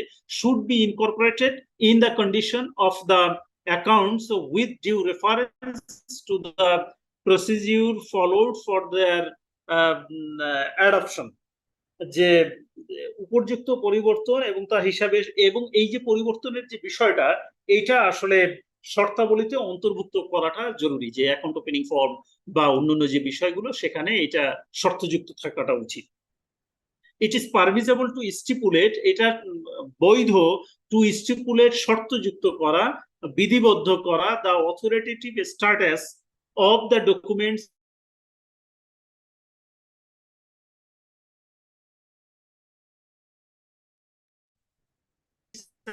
স্যার 228 কে আরেকবার বলা যাবে এক্সাম্পল দিয়ে?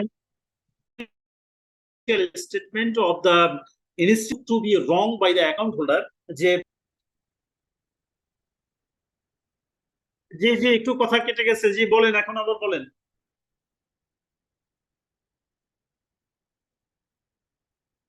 টা আবার বলেন স্যার, ওখানে কেটে গেছিল কথা।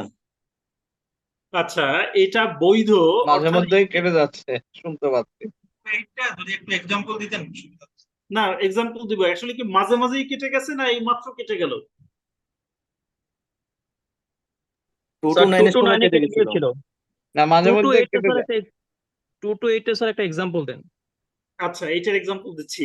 না, মাঝে মাঝে কেটে গেলে তো সমস্যা। এটা কি আপনার এন্ডে না আমার এন্ডে? কারণ হলো আমার কাছে মনে হচ্ছে যে স্মুথলি আছে এখন, এই প্রথমে একটু এই সময় একটু আনস্টেবল ছিল। ওকে, এখন আমরা আবার এটা বলছি যে ইট ইজ পারমিসেবল, এটা বৈধ টু স্টিপুলেট শর্তযুক্ত করা the authoritative status of the document and the financial statement of the institution, অর্থাৎ এটার যেটা বলছে যে প্রতিষ্ঠানের যে ডকুমেন্ট যেগুলো আছে এবং নথিপত্রে এর যে প্রাণ প্রমাণ করার যে বিষয়াবলী এরকম করার জন্য কোনো ধরনের যদি unless such document and statement are proved to be wrong by the account holder, অথবা এইখানে আসলে হিসাবাদীদের কোনো এইখানে কোনো ধরনের ভুল তৈরি হতে পারে এইসব কারণে। এটার মানেটা হলো এই যে ধরে নেন একটা প্রতিষ্ঠান, তখন তারা শর্তযুক্ত করে দেয় অনেকগুলো যে এরকম এরকম এরকম এরকম বিষয়গুলো থাকতে হবে। এরকম যদি কোনো একটা প্রতিষ্ঠান তাদের নথিপত্রের প্রামাণিকতার যদি বিষয়ে কোনো শর্ত উল্লেখ করে আলাদা আলাদা ভাবে, সেক্ষেত্রে আসলে এখানে কোনো সমস্যা নাই। কোনো প্রতিষ্ঠান স্বতন্ত্রভাবে আলাদা আলাদা কিছু শর্ত তারা উল্লেখ করতেই পারে। ইফ ডিসপিউট অ্যারাইজ, যদি এ সকল ক্ষেত্রে এই রকমের যদি ক্ষেত্রে কোনো ধরনের মতবিরোধ তৈরি হয়, এরকমের স্বতন্ত্র শর্ত উল্লেখ করার কারণে তো two parties should resort the expert, তাহলে তারা এখানে যারা বিশেষজ্ঞ আছে তাদের শরণাপন্ন হবে, অথবা আরবিট্রেশন অথবা সালিশের শরণাপন্ন হবে, ল অথবা এই সংক্রান্ত যে আইনের যেগুলো বিদ্যমান আইন আছে সেই আইনের কাছে তারা শরণাপন্ন। The cost of providing the acquisition shall be borne by the account holder when he files the claim against the institution. যদি কোনো কারণে এরকমের কোনো এই সালিসি বা কোনো বিষয়ে যদি কোনো শর্ত অভিযোগ উপস্থাপন করে, তাহলে এই সংক্রান্ত যাবতীয় যে ব্যয়, এই ব্যয়টা অ্যাকাউন্ট হোল্ডার বা ডিপোজিট হোল্ডার সে বহন করবে। অর্থাৎ প্রতিষ্ঠানের বিরুদ্ধে যদি কোনো সীমালঙ্ঘন, অবহেলা অথবা শর্তভঙ্গের কোনো ধরনের অভিযোগ যদি উপস্থাপন করে যদি ডিপোজিটর, তাহলে এর জন্য যে যাবতীয় যে ব্যয় এই প্রমাণের জন্য এটা হিসাবধারী বহন করবে। এই লাইনটা পরীক্ষার জন্য ইম্পর্টেন্ট, আন্ডারলাইন করে রাখতে পারে। Realization of profit. The realization of distributable profit should be subject of the following. যে বন্টনযোগ্য যে মুনাফাগুলো হবে, এই বন্টনযোগ্য মুনাফার ক্ষেত্রে নিচের কতগুলো শর্ত বিবেচ্য বিষয়। তার মধ্যে 3-1 সেফটি অফ দ্য ক্যাপিটাল, যে সুরক্ষা, মূলধনের সুরক্ষা। মূলধনের সুরক্ষার মধ্যে কি কি আছে আমরা একটু দেখি। 3.1.1 Realization of profit in investment account does not take place before the protecting the capital. মূলধনের সুরক্ষা ব্যতীত বিনিয়োগ হিসাবের মুনাফা অর্জিত হয় না। এটা কি বলছে আর একটু সামনে গেলে বোঝার সুবিধা হবে। Any amount of profit distributed before ensuring such protection is considered as an advance payment rather than realized profit. যে এই বিষয়টা একটু বাংলা বলে তারপরে ইংরেজিটা বলি। সেটা হলো এই যে ধরে নেন প্রফিটটা আসে নাই, প্রফিটটা এখনো এনশিওর হয় নাই যে আসলে আমার এই ব্যবসায় লাভ হয়েছে কিনা। কাউরে লাভ অ্যাডভান্স দেওয়া যায় এবং তার বছর শেষে বা হিসাব শেষে এইটা আসলে অ্যাডজাস্ট করা যায়। একটা এক্সাম্পল বলি, সেটা হলো এই ধরে নেন আমরা ব্যবসা শুরু করলাম, এখানে আপনাদের মধ্যে থেকে 2 জনের সাথে আমি হয়তো আপনারা টাকা দিলেন আমার সাথে ব্যবসা করার জন্য। আমি কি করলাম, আপনাদেরকে বললাম প্রত্যেক মাসে আপনাদেরকে 20,000 টাকা করে আপনাদেরকে দেওয়া হবে। হিসাব যখন ক্লোজ করা হবে, হয়তোবা এটা যদি এমন হয় যে এই ব্যবসাটা 3 মাস ব্যাপী হবে, তাহলে 3 মাস পরে যখন হিসাব ক্লোজ করা হবে তখন দেখা যাবে যে প্রত্যেক মাসে যে 20,000 করে দেওয়া হয়েছে আসলে সেই পরিমাণ লাভ এখানে আসছে কিনা।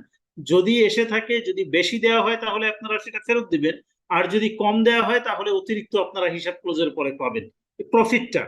এখন যদি এরকমের এনশিওর করা না যায় যে আমার আসলে প্রফিট হচ্ছে কি হচ্ছে না, তাহলে এটা দেয়া যাবে না। কারণ হলো প্রোটেক্টিং ক্যাপিটাল। সেক্ষেত্রে যদি এই প্রফিটটা অ্যাডভান্স দেওয়া হয় তাহলে ক্যাপিটাল থেকে যাবে এবং সেইটা করা যায় না। Realisation of profit in investment account does not take place before protecting the capital.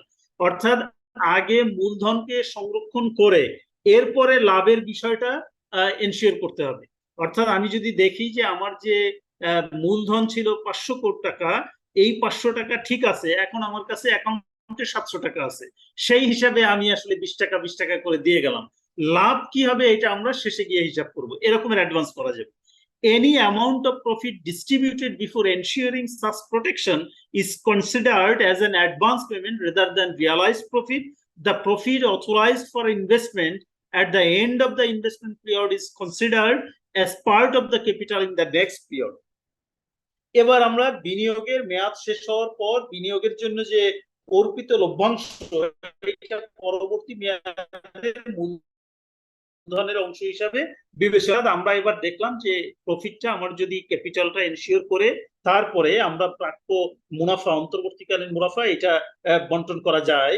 আবার আমাদের যদি যে সময় যেটা আছে, যেই সময়ের মধ্যে ব্যবসাটা করার কথা ছিল, সেই ব্যবসার পরে যে লাভটা আসছে সেই লাভটা পরবর্তী মেয়াদের জন্য কেউ না নিয়ে এটা ক্যাপিটাল হিসেবে কনসিডার করা যায়। Actual and constructive liquidation. Realization of profit in investment account does not take place before the following steps.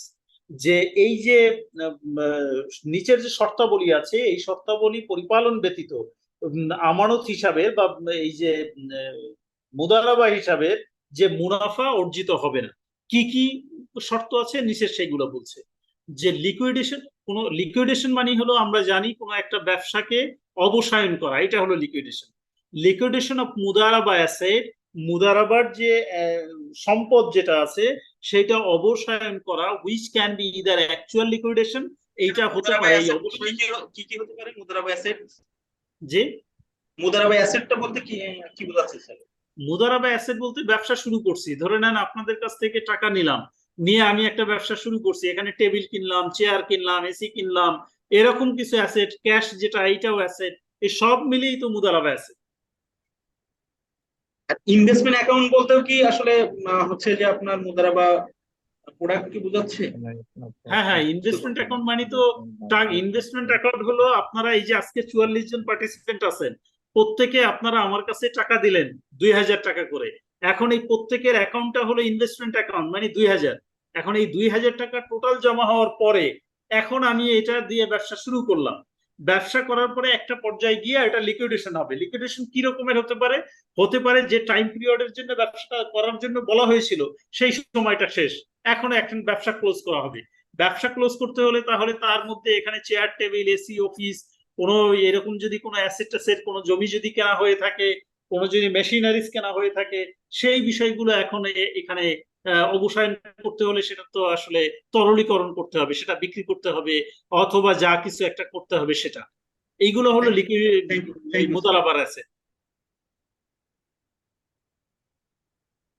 ওকে, যে which can be either actual liquidation, এইটা হয় অ্যাকচুয়াল লিকুইডেশন মানে একবারেই আসলে লিকুইডেট করে দিবে, অর্থাৎ বিক্রি করে টাকায় নিয়ে আসা। Were all asset R converted into cash, যেখানে সকল অ্যাসেট গুলো ক্যাশে টাকায় নগদে এখানে কনভার্ট হবে, অ্যান্ড অল ডেপ্ট আর কালেক্টেড, এবং যেখানে যদি মানুষের কাছে পাওনা দাওনা থাকে সেগুলো সব কালেক্ট করে ফেলা হবে, এইটা হলো actual liquidation. Or it can be constructive liquidation, অথবা এটা হতে পারে কনস্ট্রাকটিভ লিকুইডেশন। কনস্ট্রাকটিভ লিকুইডেশনটা কি রকম? সেটা হলো প্রত্যক্ষ, ওই পরোক্ষ, সেটা কি রকমের? In addition to cash amount, non cash asset are valued by expert, অর্থাৎ নন ক্যাশ অ্যামাউন্ট যেগুলো, এই যে বললাম জমি আছে, বিল্ডিং আছে, কোনো মেশিনারিজ আছে, চেয়ার টেবিল আছে, এইটা একজন বিশেষজ্ঞকে দিয়ে এটাকে ভ্যালুয়েশন করা, along with valuation of all debt with regards to possibilities of collection and the appropriate allocation for bad debts, অর্থাৎ এখন পাওনা দাওনা যা মানুষের কাছে আছে এর মধ্যে কোনগুলো পাওয়া যাবে আবার কোনগুলো একেবারেই পাওয়ার সম্ভাবনা নাই, সেগুলো আসলে হিসাবটা করা। এই যে এই প্রত্যেকটা আলাদা আলাদা ভাবে হিসাবায়ন করা, এটাই হলো কনস্ট্রাকটিভ লিকুইডেশন। এই লিকুইডেশন সম্পন্ন করেই তারপরে এই প্রফিটটা এই রিয়ালাইজ করতে হবে ইনভেস্টমেন্ট অ্যাকাউন্টে। তার মানে এই লিকুইডেশন শেষ না করে, এই হিসাব নিকাশ না করে এই প্রফিট বন্টন করা যাবে না। এক নম্বর একটা বিষয়, কনভার্টিং দ্য ফলোইং এক্সপেন্সেস। এখন আরেকটা বিষয় যেটা বলছে সেটা কি? খরচ সংকুলন করা। কি কি খরচ এখানে বলছে? এক, expenses relating to utilisation of the balances of the investment account by charging is operation with the direct expense incurred in the execution। যে প্রত্যেকটা লেনদেন, অর্থাৎ এই যে মুদারাবার এই ব্যবসা পরিচালনার জন্য যেগুলো ডাইরেক্ট খরচ আছে, অর্থাৎ সরাসরি যেগুলো এই ব্যবসার সাথে সম্পৃক্ত খরচ, সেই খরচগুলো এখান থেকে বাদ দিতে হবে। একটু এক্সাম্পল দিলে সুবিধা হয়। ধরে নেন ব্যাংকের ক্ষেত্রে, ব্যাংকে যদি 5000 জন ডিপোজিটরও থাকে তাহলে যারা ব্যাংকের এমপ্লয়ি তাদেরকে স্যালারি দেওয়া হবে, যদি 200 জন এমপ্লয়ি থাকে তাহলেও তাদের স্যালারি দেওয়া হবে। এই যে ব্যাংকের যে স্যালারি বাবদ যে খরচ, এই খরচটা ইনডাইরেক্ট এক্সপেন্স, এটা কিন্তু ডাইরেক্ট এক্সপেন্স না।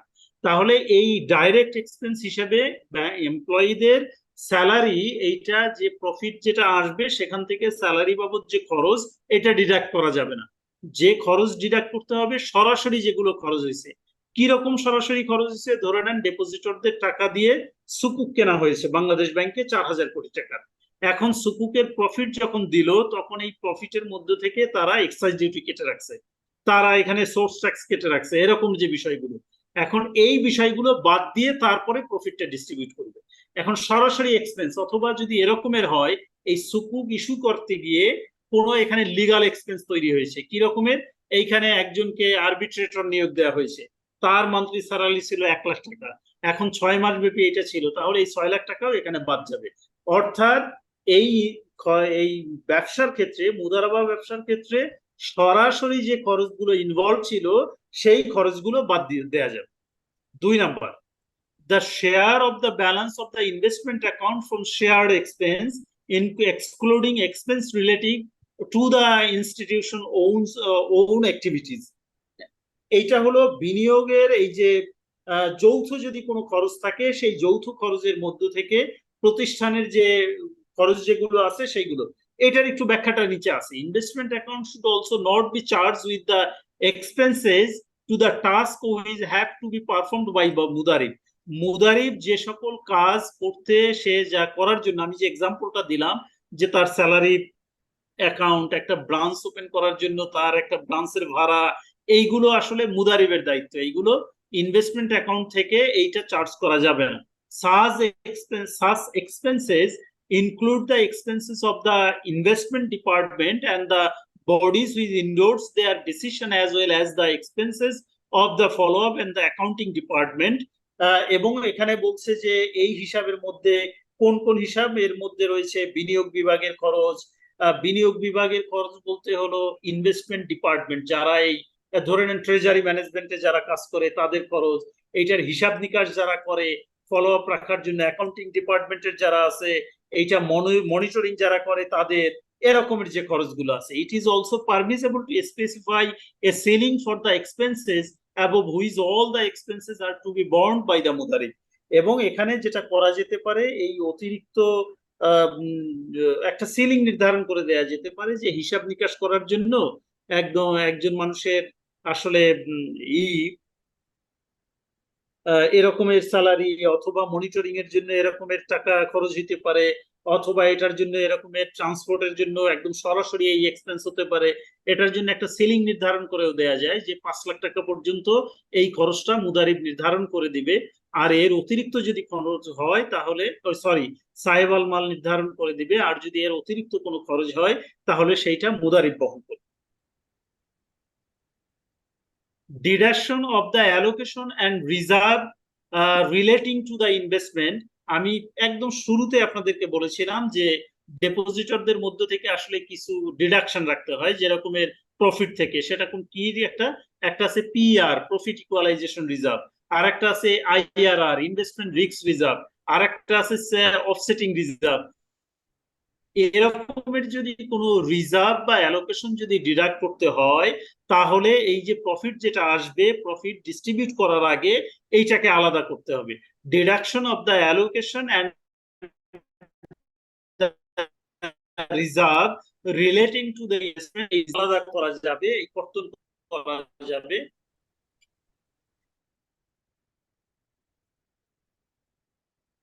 শোনা যাচ্ছে না।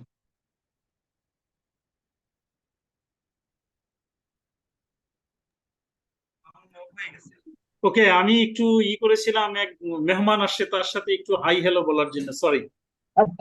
ঠিক আছে, ওকে, উনি অনেকদিন পরে বাসায় আসছেন, এই জন্য আবার চলে যাবেন, জাস্ট একটু হাই দেয়া। ওকে, আমরা আবার যাই যে এই যে পারমিজেবল যে অ্যালোকেশন বা রিজার্ভ যেটা আছে সেটা এখান থেকে কর্তন করা যাবে from investment income so as to arrive the ডিস্ট্রিবিউটেবল profit. ডিস্ট্রিবিউটেবল profit আসার পরে এই ইনভেস্টমেন্ট ইনকাম, মানে এই ইনভেস্টমেন্ট ইনকাম হলো আমরা যে বিনিয়োগ করে যে টাকা পেয়েছি সেই টাকা থেকে এই যে অ্যালোকেশন বা রিজার্ভ যেটা আছে এটা বাদ দেওয়া যাবে। In this case, allocation for bad debts and reserve for the rate of return have to be deducted from the gross profit, এবং এইটা gross profit থেকে ডিডাক্ট করতে হবে। Whereas reserve for investment risks has to be deducted after deduction of the মুদারিব share. খুবই গুরুত্বপূর্ণ একটা part, পরীক্ষায় আসবে কিনা আমি জানি না, কিন্তু এটা বোঝার জন্য এইটা একটু ভালো করে দেখেন। সেটা হলো আমরা 3টা রিজার্ভের কথা বলছি। একটা হলো profit equalization reserve. Profit equalization রিজার্ভটা কি? প্রফিট ইকুয়ালাইজেশন রিজার্ভটা হলো এই যে ধরে নেন এবছর একটা টাকা ইনভেস্ট করা হয়েছে, এই মাসে ব্যাংকের এই ইনভেস্টমেন্ট থেকে আসলে লাভ হয়েছে অনেক বেশি। এখন এই লাভটা গড়ে যদি আমরা ডিস্ট্রিবিউট করি তাহলে দেখা যায় প্রত্যেক সেভিংস অ্যাকাউন্ট হোল্ডাররা তারা প্রায় 12, 13, 15% করে লাভ পেতে পারে। এখন সারা বছরে আবার এরকম সম্ভাবনা আছে আগামী 2 মাস পরে আমার লাভ এমনও হতে পারে তখন আমার 3-4%ও দেয়া লাগতে পারে। এরকম যদি হয়ে যায় তাহলে কি হবে, কাস্টমাররা ডিমোটিভেটেড হতে পারে, ডিসপ্লেস কমার্শিয়াল রিস্ক বেড়ে যেতে পারে। সে কারণে ব্যাংক চাইলে, এটা শরিয়া পারমিটেড, ব্যাংক চাইলে সেটা কি করবে, তারা করলো এই যে 17% যে আমার লাভ আসছে পুরাটা ডিস্ট্রিবিউট না করে একটা আলাদা জেনারেল অ্যাকাউন্টে প্রফিট ইকুয়ালাইজেশন রিজার্ভ নামে তারা একটা এখানে সরায় রাখবে। এই যে টাকাটা সরায় রাখবে, এইটা সরায় রাখবে এবং যখন কোনো মাসে একটু খারাপ ইনকাম আসবে তখন সে এখান থেকে এটা ডিস্ট্রিবিউট করবে। আবার অথবা ব্যাড ডেটস এর কারণেও যদি সে কোনো রকমের এইরকম রিজার্ভ রাখে তাহলে এই রিজার্ভটা রাখবে গ্রস প্রফিট থেকে, মাইনে ব্যাংকের প্রফিট এবং কাস্টমারদের ডিপোজিটরদের প্রফিট ডিস্ট্রিবিউট করার আগেই গ্রস থেকে এই অ্যালোকেশনটা করে ফেলবে। কিন্তু যদি আইআরআর যদি রাখা হয় অর্থাৎ ইনভেস্টমেন্ট রিস্ক রিজার্ভ, এইটা হলো এমন ধরনের একটা রিজার্ভ, সেটা হলো কি, সেটা হলো এই কনভেনশনাল ব্যাংক তারা কি করে, তারা যখন লোন দেয় তখন যদি কেউ এটা ডিফল্ট করে তাহলে তার উপরে কিন্তু তারা আবার ইন্টারেস্ট চার্জ করে এবং দেখা যায় পরবর্তীতে সে যখন টাকা দেয় তখন ইন্টারেস্টের উপরে ইন্টারেস্ট, ইন্টারেস্টের উপরে ইন্টারেস্ট, এরকম করে তার কাছ থেকে আদায় করা হয়। ইসলামী ব্যাংকিং কার্যক্রমে তো এরকম কোনো কিছুই করা যায় না। সেক্ষেত্রে কি হয়, তাকে একটা কম্পেনসেশন চার্জ করা যায় যাতে করে সে এরকমের ডিফল্ট না হয়। কিন্তু এখানে একটা সমস্যা আছে। সমস্যাটা কি? সমস্যাটা হলো এই যে ক্যাপিটালটা কাদের? সাহেব আল মালদের। এখন যদি ডিপোজিট, ওই যে যারা লোন ফাইন্যান্সিং প্রোডাক্টের ক্ষেত্রে যারা ইসলামী ব্যাংকিং থেকে তারা এই যে বিনিয়োগ নেয়ার পরে তারা যদি এটা যথাসময় বিনিয়োগটা ফেরত না দেয় তাহলে মূলধন একটা ঝুঁকিতে পড়ে। এই মূলধন যে ঝুঁকিতে পড়ে এই ঝুঁকিটা মিনিমাইজ করার জন্য ইনভেস্টমেন্ট রিস্ক রিজার্ভ রাখা যায়। এখন এই ইনভেস্টমেন্ট রিস্ক রিজার্ভ এটা কারা? এইখানে ব্যাংকের আসলে না, এটাও তো ডিপোজিট ওই যারা গ্রাহক তাদের ক্ষেত্রেই। সে কারণে এখানে যেটা বলছে শরিয়া পারমিজেবল, যারা আপনারা অ্যাকাউন্টিং নিয়ে কাজ করেন তাদের জন্য আসলে মনে হয় যে বুঝতে বেশি সুবিধা হবে, যে সেক্ষেত্রে বলা হয়েছে যে এই গ্রস প্রফিট থেকে এটা রাখা হবে না। এইটা হলো শুধুমাত্র ডিডাকশন দা মুদারিফ শেয়ার, মুদারিফদের শেয়ার যেটা আছে সেই মুদারিফ শেয়ার থেকে এই রিজার্ভটা রাখতে হবে। তাহলে আমরা এখন দেখলাম এখানে দুইটা পার্ট, অ্যালোকেশন ফর দ্য ডেপ্ট and reserve for the rate of returns. যে মন্দ বা খারাপ ঋণের ক্ষেত্রে যদি কোনো রিজার্ভ রাখা হয় এবং রেট অফ রিটার্নের ক্ষেত্রে যদি কোনো রিজার্ভ রাখা হয়, সেটার মানে হলো যে ওই যে প্রফিট ইকুয়ালাইজেশন রিজার্ভ, এই দুইটা রিজার্ভ রাখতে হবে গ্রস প্রফিট থেকে, এখানে এটা বলছে। আর যদি ইনভেস্টমেন্ট রিস্ক রিজার্ভ রাখা হয়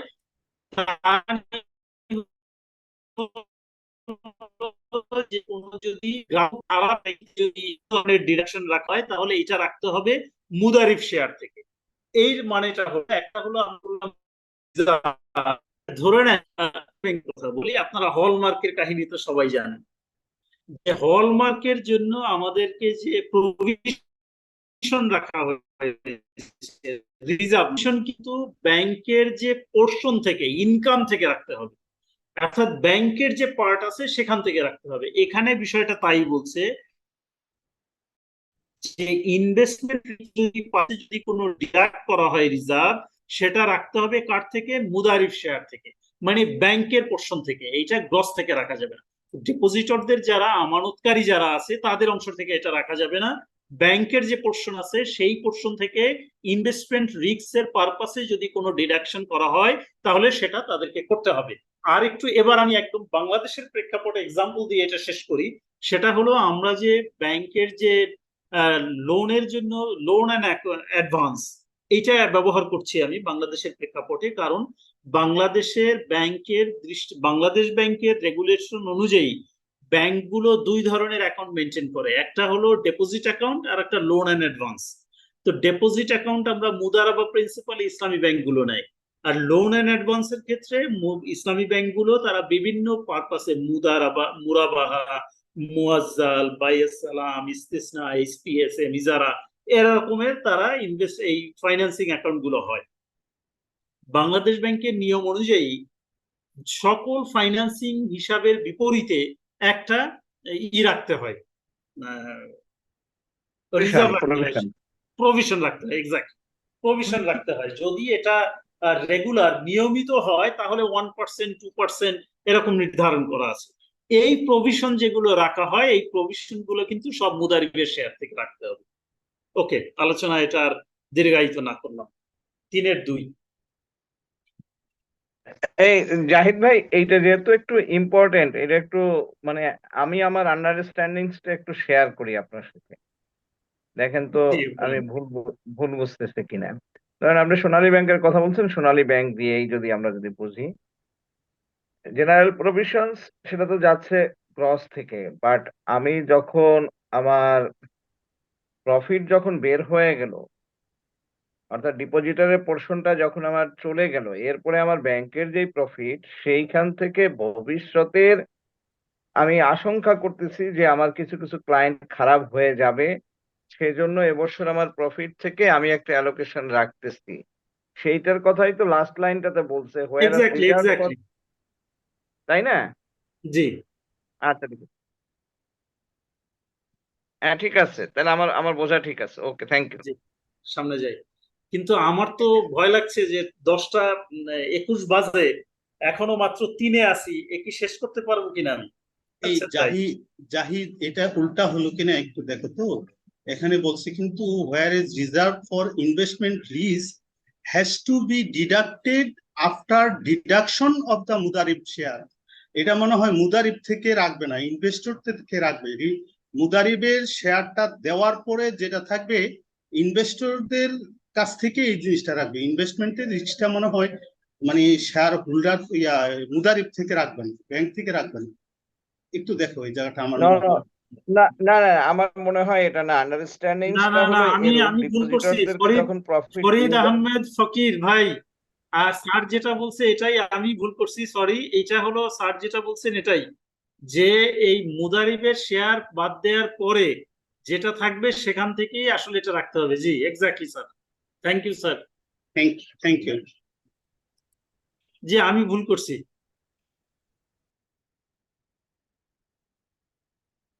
ওকে, এবার আমরা সামনে যাই। In realization of the profit of the following should be observed. 3-2-1।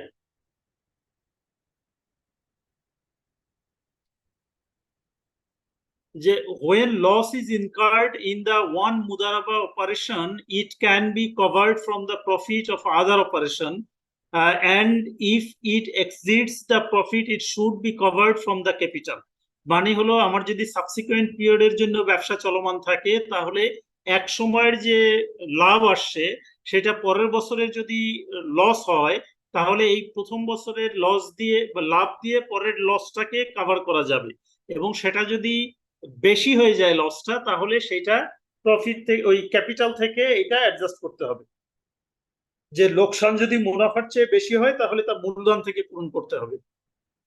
What should really matter is the final result of liquidation at the end of the financial period specified by the institution। যে এই জায়গায় একটা বিবেচ্য বিষয় হলো এই যে প্রতিষ্ঠান কর্তৃক নির্ধারিত এই আর্থিক যে মেয়াদ যেটা আছে ব্যবসা সেটার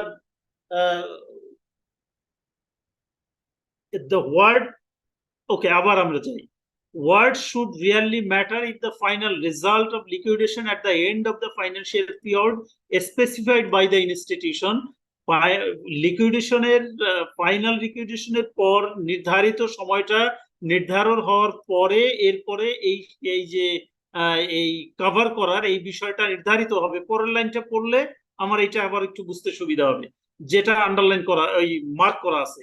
The loss of a certain financial period should not be covered from the profit of another period except in the case of the covering losses from the reserves।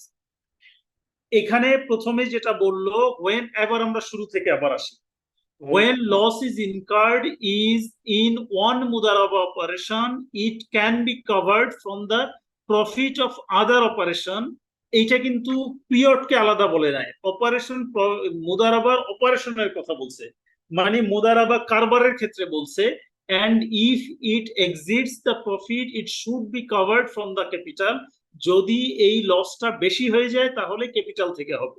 এক্সাম্পলটা বলি, আমাদের দেশে যে আমরা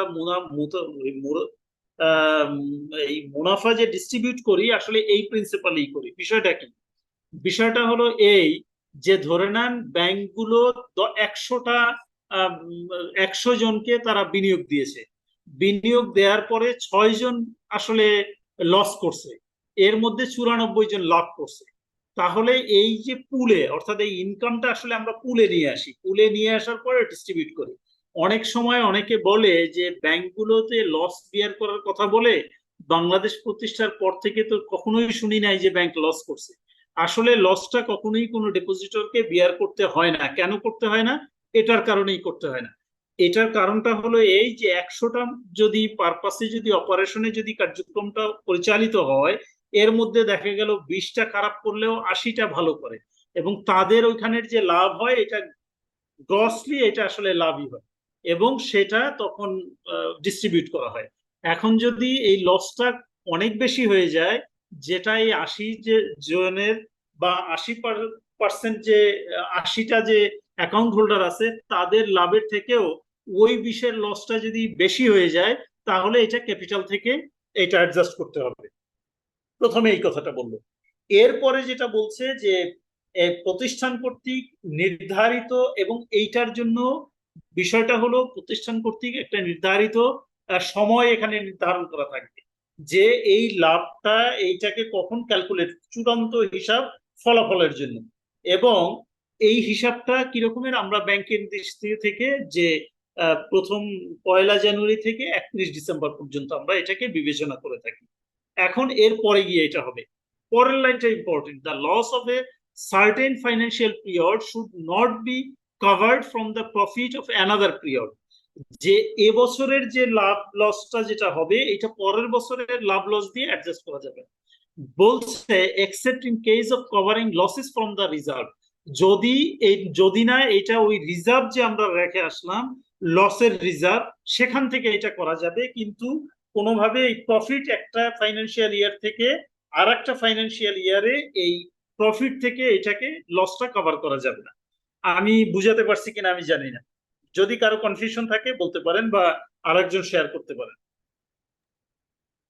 লাইনটা তো clear okay, 3.2.2 due to the fact the unrestricted investment account of continuous participatory mudaraba lack coincidence in the beginning and the end of the process of depositing fund in the account, the profit from the operation which extend to succeeding period has to be distributed over the whole period of such operation in proportion of the duration of the each operation.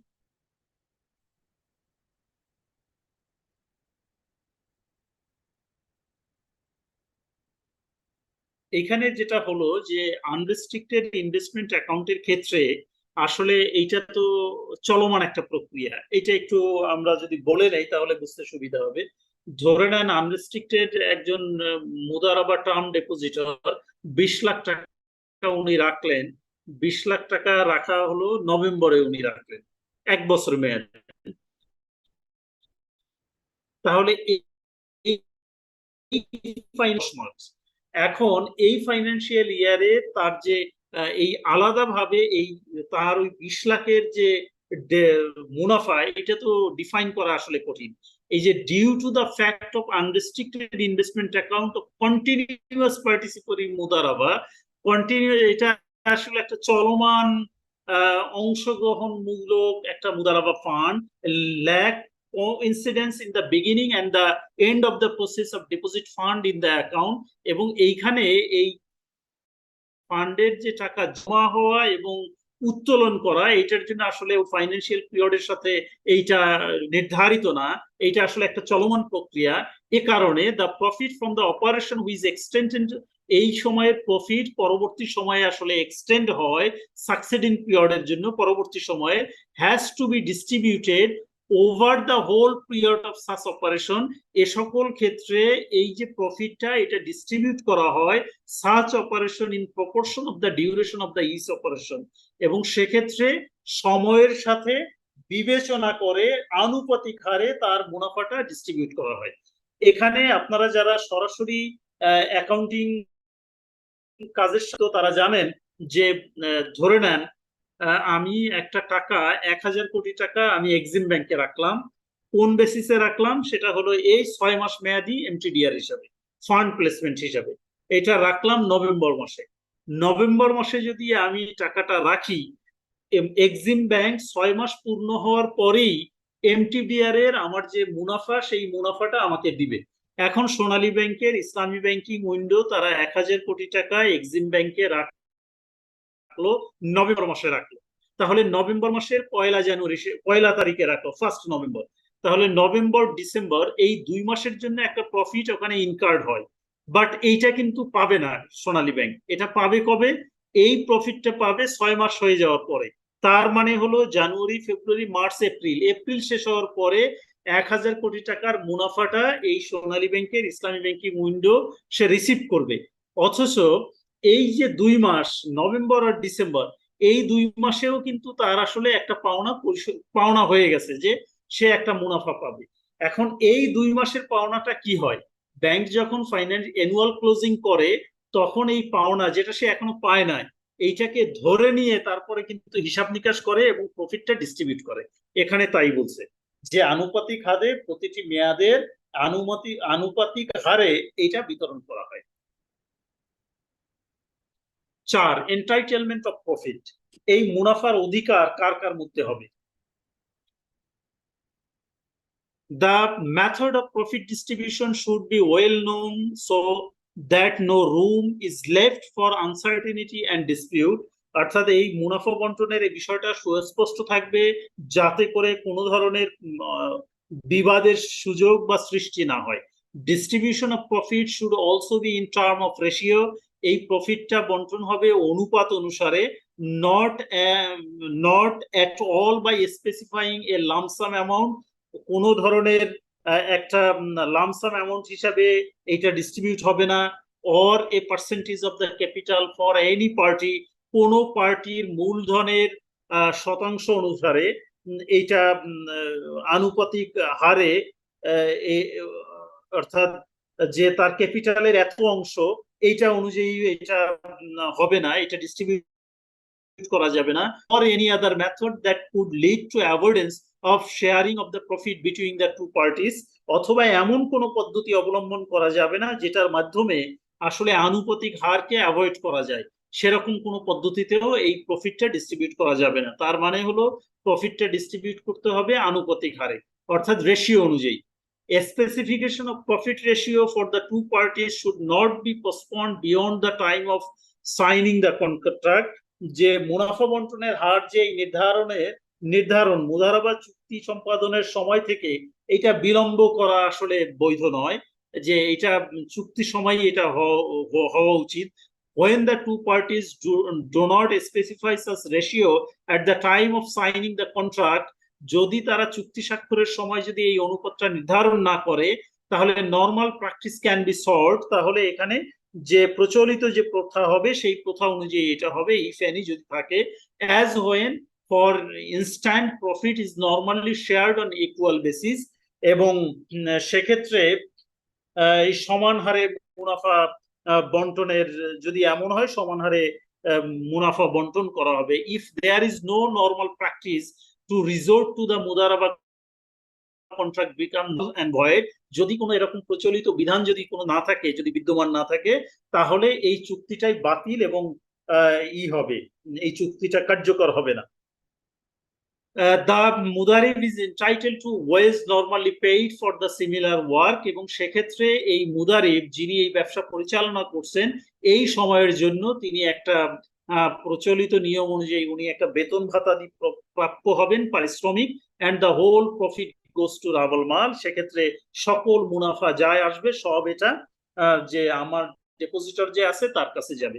4.3 the institution can specify different ratio for distribution of profit between itself and different categories of holder of investment account এখানে institution চাইলে তারা বিভিন্ন ধরনের অনুপাত নির্ধারণ করতে পারে বিভিন্ন ধরনের আমানতকারীদের অনুযায়ী যেরকমের যে 3 মাস মেয়াদি যারা আমানত রাখবে তাদের জন্য এক ধরনের রেশিও 6 বছর মেয়াদির জন্য এক ধরনের এরকম or it can be specify a unified ratio for all অথবা তারা চাইলে সবার জন্য এক ধরনের রেশিও নির্ধারণ করতে পারে the ratio for distribution of profit among the holders of the investment account can also be unified or varying on the basis of certain weights আমরা যে ওয়েটেজ মেথডের কথা বলি সেরকম ভাবে একদম সবার জন্য একটা ইউনিফাইড ওয়েতেও হতে পারে আবার ওয়েটেজ মেথড অনুযায়ী একটা কাস্টমারদের জন্য আলাদা আলাদা ওয়েট নির্ধারণ করে সেই অনুযায়ী এটা নির্ধারণ করা যেতে পারে 4 when one of the parties stipulates a lump sum amount for himself the mudaraba contract becomes null and void কোনো একটা পক্ষ যদি তার জন্য কোনো লাম্প সাম অ্যামাউন্টের প্রফিট নির্ধারণ করে রাখে তাহলে এই চুক্তিটা বাতিল হবে অর্থ নির্ধারণ করে this restriction however does not include the case when the two parties agreed that if the profit exceeds certain limit এইটা পরীক্ষার জন্য খুবই গুরুত্বপূর্ণ এই লাইনটা যে include the case when the two parties agreed if the profit exceeds certain limit or index the excess amount should be taken by one of them যে the restriction does not include in this case তবে এই নিষেধাজ্ঞাটা প্রযোজ্য হবে না কোন ক্ষেত্রে ধরে নেন দুইজনের মধ্যে চুক্তি হইলো বলা হলো মুদারিবকে যে ভাই টোটাল ইনকাম যদি 12% ক্রস করে তাহলে 12% এর উপরে যদি আপনার ইনকাম করতে পারেন তাহলে সব ইনকাম আপনার অথবা বলা হলো যে একটা লাইভর রেট দিয়ে দিল ইন্ডেক্স যে এই রেট পরিমাণ যে ইনকাম হবে এইটা আমরা দুইজন ডিস্ট্রিবিউট করব এর উপরে যদি এক্সেস অ্যামাউন্ট যদি ইনকাম আসে এটা সব একজন সাহেবাল মালের আর মুদারিবের এরকম করে এটা করা যায় এক্ষেত্রে কোনো বাধা নাই পরীক্ষায় খুবই গুরুত্বপূর্ণ একটা প্রশ্ন if the profit is at the limit index or below it shall be shared as agreed upon between the two parties তবে এর নিচে যদি হয় লিমিটটা বরাবর এবং নিচে যদি থাকে তা যেরকমের বলা হলো যে টোটাল মুনাফা যদি এই মুদারাবা অপারেশন থেকে 12% ক্রস করে তাহলে অতিরিক্তটা যে কোনো একটা পক্ষ নেবে কিন্তু 12% বরাবর এবং 12 যদি নিচে হয় তাহলে তাদের যে এগ্রিড রেশিও আছে সেই অনুযায়ী প্রফিটটা ডিস্ট্রিবিউট হবে 4 it is impermissible to earmark the profit of a specific type or portion of the capital or the asset into which capital is converted or on for one of the two parties এইখানে যেটা বলছে মূলধনের কোন নির্দিষ্ট অংশের অথবা সম্পদের রূপান্তরিত মূলধনের অথবা একটা নির্ধারিত মেয়াদের ক্ষেত্রে এই যে capital the asset into which capital is converted or two parties অর্থাৎ এইটা ইয়ারমার্ক প্রফিটটা এরকম নির্ধারণ করাটা বৈধ হবে না কোনো একটা ক্যাপিটালের রূপান্তরের থেকে সম্পদের রূপান্তরিত মূলধনের ক্ষেত্রে অথবা মূলধনের একটা নির্দিষ্ট অংশের ক্ষেত্রে এরকম করে কোনো একটা অংশকে নির্ধারণ করা এইটা বৈধ নয় ইট ইজ অলসো ইম্পারমিসেবল এটাও অবৈধ অনুমোদিত নয় to allocate the profit of certain financial period কোনো একটা মেয়াদের জন্য নির্ধারিত পরিমাণ একটা মুনাফা or a specific transaction for one party কোন একটা নির্দিষ্ট পক্ষের জন্য নির্দিষ্ট কোনো লেনদেনের জন্য মুনাফা নির্ধারণ করা and the profit of another financial period এবং another financial period এর জন্য অন্য একটা মুনাফা নির্ধারণ করা or a specific transaction for the other অথবা অন্য আরেক ধরনের লেনদেনের জন্য অন্য পক্ষের জন্য নির্ধারণ করা বিষয়টা হলো এরকমের বলা হলো যে সুকুক থেকে যা আয় হইব সেটা আমার যদি মিউচুয়াল ফান্ড থেকে যা আয় হইবে সেটা আপনার এরকম করে করে কোনো লেনদেনের প্রেক্ষাপটের যে ডিস্ট্রিবিউশন এটা করা যাবে না অথবা বলা যাবে না যে আপনারা টোটাল যে টাকা পয়সা রাখছেন 2023 সালে যত ইনকাম এটা আমার 2024 সালের ইনকাম আপনাদের এরকম করে নির্ধারণ করে এই প্রফিট ডিস্ট্রিবিউশন এটাও বৈধ নয় 4-6 The method agreed upon for distribution of profit can be fixed for the whole period or variable according to a specified sub period of the partial liquidation.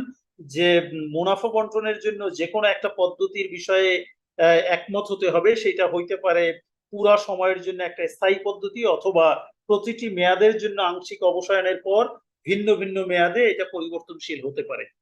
4-7 when the মুদারিব mixes the Mudaraba fund with এই যে ব্যাংকগুলো যেভাবে করে সেটার কথা এখানে বলছে।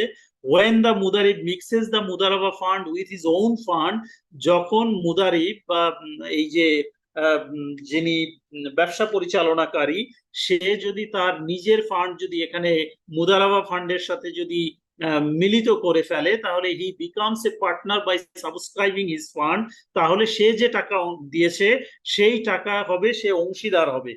আর অন্যান্য যে ফান্ড আছে এন্ড এ মুদারিব ফর দ্য মুদারাবা fund of the other party, এবং ওই ডেপোজিটরদের যে মুদারাবা বেসিসে তহবিল সংগ্রহ করা হয়েছে সেক্ষেত্রে সে মুদারিব হবে। In this case the profit has to be divided between the two amounts of capital. এই ক্ষেত্রে প্রফিটটা দুইটা ভাগে ভাগ হবে, একটা হলো তার অংশের যে ভাগ আছে সেই অংশটা ভাগ হবে, আর মুদারাবার প্রিন্সিপালের তহবিলের মাধ্যমে যে লাভ হয়েছে সেইটা ভাগ হবে, so that the মুদারিব can get the profit of his work as well as the profit is fund as a partner. অর্থাৎ তার যে অংশটুকু আছে সেই অংশটুকুর লাভ সে পাবে অ্যাজ এ অংশীদার হিসাবে, আর যে মুদারিবার কাজের মাধ্যমে যে প্রফিট হয়েছে এটা তার কাজের অংশ হিসাবে রেশিও অনুযায়ী সে প্রফিটটা পাবে। The profit share of the মুদারিব as a partner shall become subject to the same treatment of the share of the holders of the investment account. এইখানে তার পার্টটাও হবে ওই যে ইনভেস্টমেন্ট অ্যাকাউন্ট হোল্ডার যারা আছে অংশীদারিত্বমূলক তাদের যে ট্রিটমেন্ট যেটা আছে, তাদের যে নিয়ম নীতি আছে এটাও তার জন্য প্রযোজ্য হবে। তার মানে হলো যে তার অংশের যদি কোনো লস হয় এই পুরা লসটা সে বিয়ার করবে তার অংশের ক্যাপিটালে। In principle, the profit belongs to the institution and the holder of the account, yet the two parties can agree on allocation of a certain part of profit or to the profit benefit of a third party. এইখানে নীতিগতভাবে প্রতিষ্ঠান এবং এই হিসাবদারিগণ তারা মুনাফার যে অধিকারী হবে, তবে তারা উভয় পক্ষ একটা সম্মতি হতে পারে তৃতীয় কোনো পক্ষরে তারা একটা নির্ধারিত অংশ তারা দিবে। সেটার মানে হলো এই যে এরকমের একটা পুল করা যেতে পারে যে টাকা যা লাভ হবে তার 10% আমরা শিক্ষা খাতে ব্যয় করব, 90% আমরা নিজেরা ভাগাভাগি করে নেব, এরকম এটা করা বৈধ। It is permissible for the account holder to exit from the mudaraba with all his fund or a part of them. Such exit represent the desire of the account holder to redeem his share in the mudaraba asset without withdrawing the total amount deposits or in his account or part of it. It is permissible, it is permissible for the institution in this case to specify the amount relating to the exit so that it can earn no profit or less than the profit it would have earned in the absence of exit. Such arrangements constitute exit on the basis of supply and demand rather than deprivation from the profit. Okay, আমরা এবার সামনের দিকে যাই যে it is permissible, এটা বৈধ for the account holder হিসাবধারীর জন্য to exit প্রস্থান করা বা বেরিয়ে যাওয়া from the মুদারাবা থেকে with all his fund, তার টোটাল সকল ডিপোজিট তহবিল নিয়ে or part of them অথবা কিছু অংশ নিয়ে। অর্থাৎ কেউ এই যে ডিপোজিটররা চাইলে যে কোনো সময় সে চাইলে তার তো পুরো অংশ নিয়েও সে যেতে পারে অথবা কিছু অংশ নিয়েও সে যেতে পারে, এইটা বৈধ। এখন এখানে আরেকটু কি বলছে সেটা হলো এই যে such exit represent the desire of the account holder to redeem his share in the mudaraba asset. এই যে টাকা নিয়ে এক্সিট করা এর মানে হলো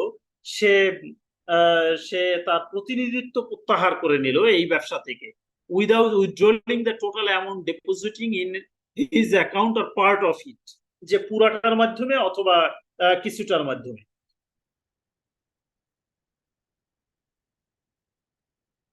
এখন এই ক্ষেত্রে ইট ইজ পারমিজেবল, এটা বৈধ, কি বৈধ? ফর দ্য ইনস্টিটিউশন, প্রতিষ্ঠানের জন্য। ইন দিস কেস, এই সকল ক্ষেত্রে to specify the amount relating to the exit so that it can earn no profit, যে সে যদি এরকমের টাকা নিয়ে যায় তাহলে সে কোনো প্রফিট পাবে না।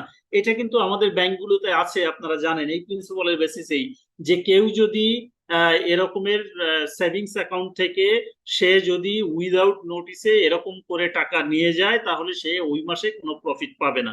এই শর্তযুক্ত করা কিন্তু বৈধ। Or less than the profit, অথবা তার সাথে যে চুক্তি হয়েছে সেই চুক্তির থেকে সে কম প্রফিট পাবে, এইগুলো করা বৈধ। It would have earned in the absence of exit, যে এখানে আরেকটা শর্তারোপে তাহলে এটা বৈধ হবে। এখানে আরেকটা বলছে, such agreement constitute exit on the basis of supply and demand rather than deprivation from the profit। এখানে এই পুরো এখানে যেটা বলা হয়েছে এইটা উত্তম, যে এই এগ্রিমেন্টটা অ্যারেঞ্জমেন্টটা এরকম ভাবে করা উচিত সাপ্লাই অ্যান্ড ডিমান্ডের বেসিসে, তারে পুরাপুরি আসলে প্রফিট থেকে যেটাকে বলা হয় বঞ্চিত না করে।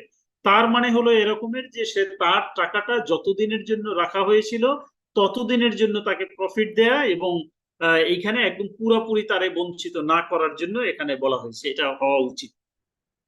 4-10, the ratio of the amount deposited in the investment accounts which the institution retaining from the liquidity purpose may be stated in the condition for the account has to be treated as follows, যে বিনিয়োগ হিসাবে যে জমাকৃত যে অর্থ আছে। 4-9 একটু কথা ছিল, বলেন প্লিজ স্যার। ওইখানে ওই যে 4-9 বলছিল without withdrawing the total amount, এটা কি উইদাউট হবে না উইথ হবে? এটা মানে উইদাউট হলে তো অর্থটা অন্যরকম হয়ে যাচ্ছে। কোন জায়গায় বললেন স্যার? ওই যে such exit represents the desire of the account holder to redeem his share in the Mudra assets without withdrawing the total amount এটা উইথড্রয়িং হবে, ঠিক deposited. আছে, এটা উইথড্রয়িং হবে। হ্যাঁ, এটা হলো মানে আপনি টাকা উইথড্র মানে করা হচ্ছে আপনি এক্সিট করতেছেন, এটাই বলছে। এটা বড় কঠিন কথা না। টাকা উইথড্র করা মানে হলো আপনি আসলে ওখান থেকে ইয়াতে Withdraw without ওটাকে withdraw বললো replacement স্যার। উইথড্র উইদাউট হবে। না, এই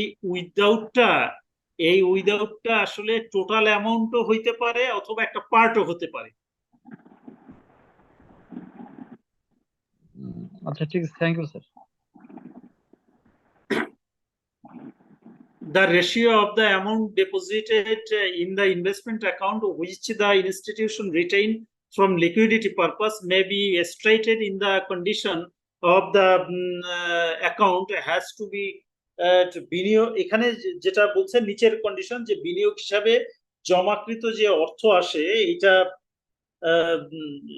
ব্যাংকের যে তারল্য ব্যবস্থাপনা, এই তারল্য ব্যবস্থাপনার জন্য যে কখনো কখনো অ্যাকাউন্টের শর্তগুলিতে এই বিষয়গুলো উল্লেখ করা যেতে পারে। সেটা কিরকম? The case could be that the bank never invest such amount because they are withheld in account of the central bank, ওই CRR এর SLR এর কথা যেটা বললাম, or the bank treasury for the sake of meeting request for the withdrawal from investment accounts, hence there is no return of which a ruling can be indicated here। যে এইটা একটু বলে দেই। তাজামুল ভাই আছেন না নাই? জি আছে, শুনতেছি। জি, এই যে 10:30টায় শেষ হওয়ার কথা, আমার তো 11 বেশিক্ষণ লাগবে না, মনে হয় শেষ হয়ে যাবে, 11টার মধ্যে শেষ হয়ে যাবে ইনশাআল্লাহ। আচ্ছা, যে বিষয়টা হলো ধরে নেন একটা 9.5% এখন CRR SLR রাখতে হয়।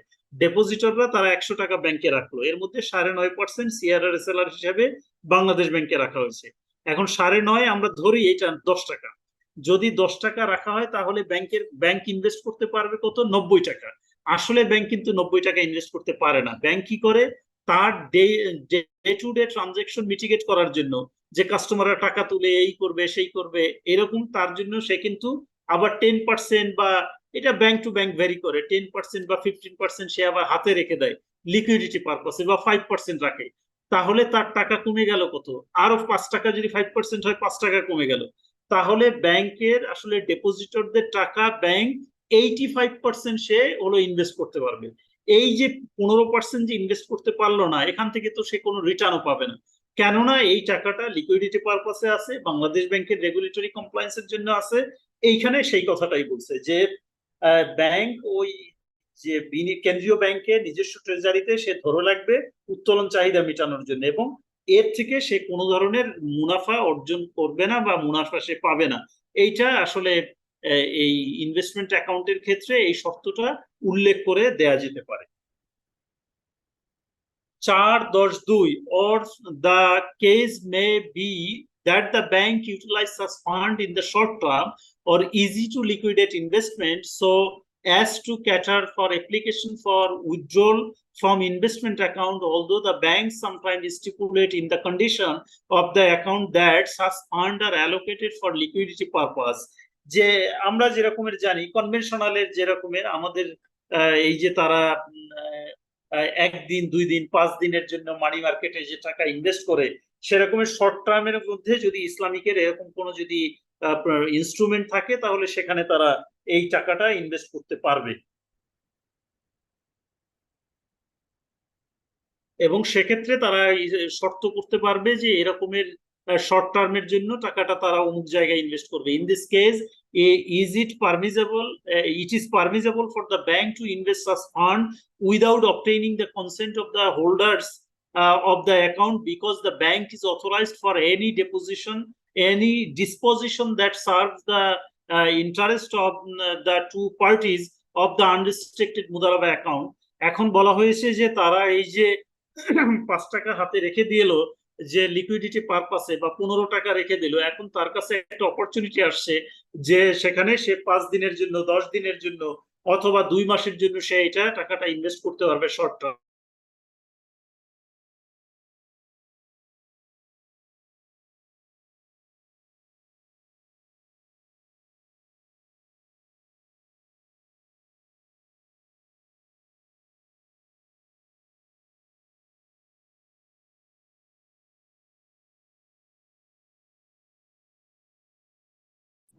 কথা বোঝা যাচ্ছে না? নেটওয়ার্কের বাইরে গেছিলাম একটু।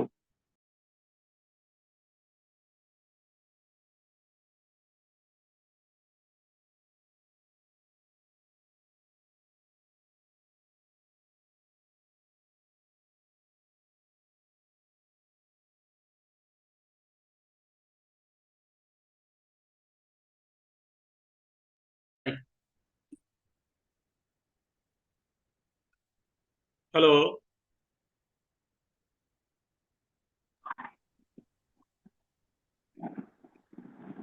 okay, no.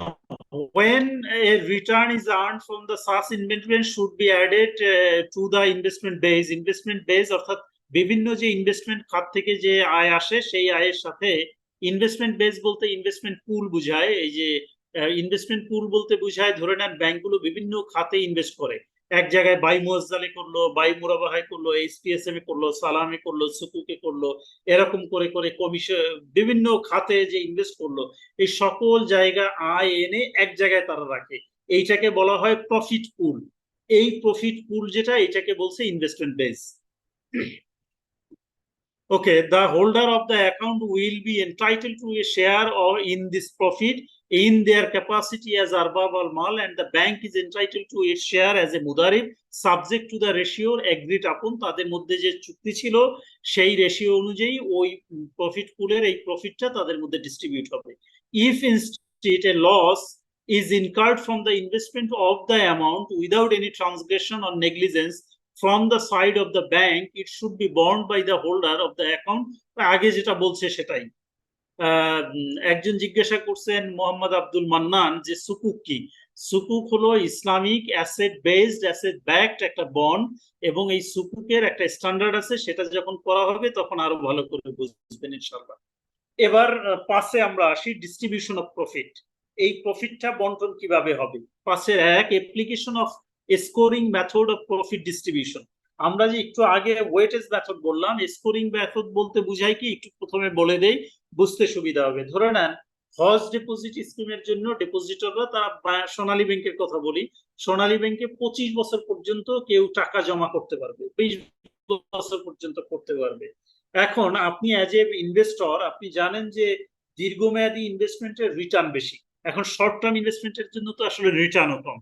এখন কেউ 5 বছর বা 10 বছর মেয়াদি একটা ডিপোজিট ব্যাংকে রাখলো, তাহলে তার এই টাকাটা দীর্ঘমেয়াদে ব্যাংক ইনভেস্ট করতে পারবে, সেখান থেকে রিটার্ন বেশি আসবে। এখন কেউ 6 মাস মেয়াদে রাখছে, তাহলে তার ইনভেস্টমেন্টটা রাখতে হবে 3 মাস বা 4 মাস বা 5 মাসের জন্য, কারণ 6 মাস পরে ম্যাচুরিটিতে তাকে এটা দিয়ে দিতে হবে। এখন এই জন্য ব্যাংক কি করলো, ক্যাটাগরি করলো, যারা দীর্ঘমেয়াদে রাখলো তাদের প্রফিট বেশি দিবে, স্কোরিং করলো, এবং যারা কম সময়ের জন্য রাখছে তাদেরকে একটা কম স্কোর দিল, এবং এই স্কোর অনুযায়ী তাদেরকে প্রফিট ডিস্ট্রিবিউট করা। প্রফিট ডিস্ট্রিবিউটের ক্ষেত্রে 3টা ধরন আছে। একটা হলো আইএসআর, স্বতন্ত্রভাবে আলাদা আলাদা প্রত্যেকের জন্য আলাদা আলাদা রেশিও ঠিক করা। 2 নাম্বার হলো ওয়েটেজ, গ্রুপ ওয়াইজ ওয়েট ঠিক করা। 3 নাম্বার হলো স্কোর দিয়ে এটা করা। বাংলাদেশে কোনো ব্যাংক আসলে স্কোরিং বেজে প্রফিট ডিস্ট্রিবিউট করে না।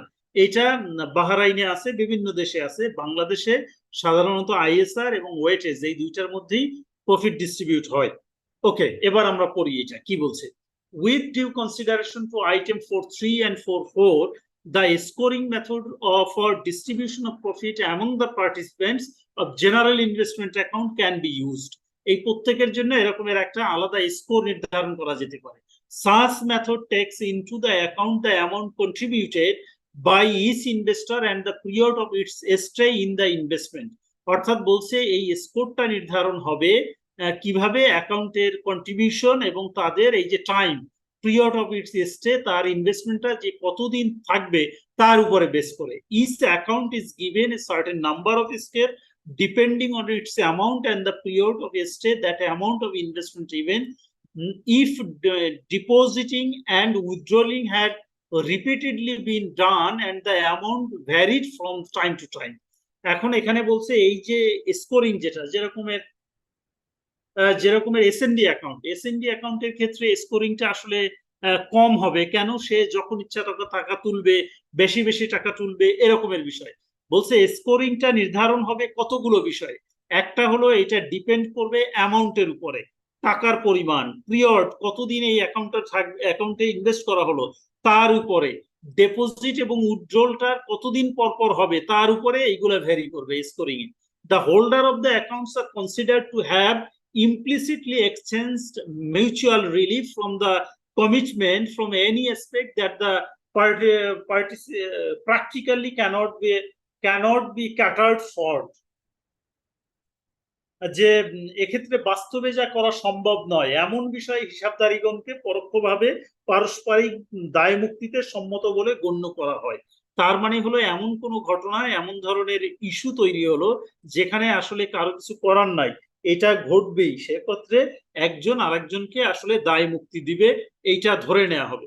অর্থাৎ এই কাজটা মুদারিব করার জন্য সে আসলে তাকে অনুমোদন দেওয়া হয়েছে, এই জন্য তাকে দোষারোপ করা যাবে না, এরকমের বিষয়টা। There is no prohibition against setting an expected rate of return which is not considered to be binding is not achieved even if it is reached through a feasibility study.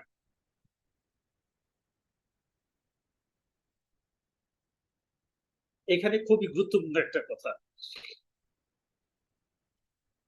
There is no prohibition, কোনো নিষেধ নাই, against setting an expected rate of return, কোনো একটা প্রত্যাশিত হার নির্ধারণ করার ক্ষেত্রে, which is not considered to be binding, যেটা আসলে বিবেচনা হবে না এই আবশ্যক হিসাবে, ইফ নট অ্যাচিভ, যদি এটা অ্যাচিভ করা না যায়। তার মানে হলো আমরা বলে দিলাম যে ভাই আপনি আমার কাছে ডিপোজিট রাখছেন, আপনি অ্যাপ্রক্সিমেটলি 6% মুনাফা পেতে পারেন, এরকমের একটা প্রভিশন রেট নির্ধারণ করা, এটা নিষেধ নাই, এটাই কোনো বাধা নাই। Even if it is reached through a feasibility study, যদি এটা ফিজিবিলিটি স্টাডির মাধ্যমে এই রেটটা যদি আসলে যাচাই করা হয় তাতেও কোনো সমস্যা নাই। However, final distribution of profit should be based on realization of profit. তবে এই যে একদম ফাইনাল যে প্রফিটটা ডিস্ট্রিবিউট হবে এইটা হতে হবে realisation of profit after the actual or constructive liquidation, অর্থাৎ প্রত্যক্ষ এবং অবসায়নের মাধ্যমে প্রফিটটা নির্ধারণ হওয়ার পরেই অ্যাকচুয়াল প্রফিটটা নির্ধারিত হবে। তার মানে হলো 6% রেটে আমি দিয়ে গেলাম, যখন আমার অ্যাকাউন্টিং পিরিয়ডটা শেষ হবে তখন আমি টোটাল হিসাব নিকাশ করে দেখলাম যদি প্রফিটটা আসলে 7% হয় বাকিটা তাকে দেয়া হবে, প্রফিট যদি অ্যাকচুয়াল রিয়ালাইজেশন যদি হয় 5%, তাহলে তাকে যে 1% হারে বেশি দেওয়া হয়েছে সেইটা সে ফেরত দেবে, rather than on such expected rate of return. 5.3, it is permissible to pay advance amount to the holders of the account before actual or constructive liquidation so that the final settlement can be made later on. অর্থাৎ একদম হিসাব final হওয়ার আগেই advance আকারেও এই প্রফিটটা দেয়া যেতে পারে, এটার ক্ষেত্রেও কোনো এটা বৈধ।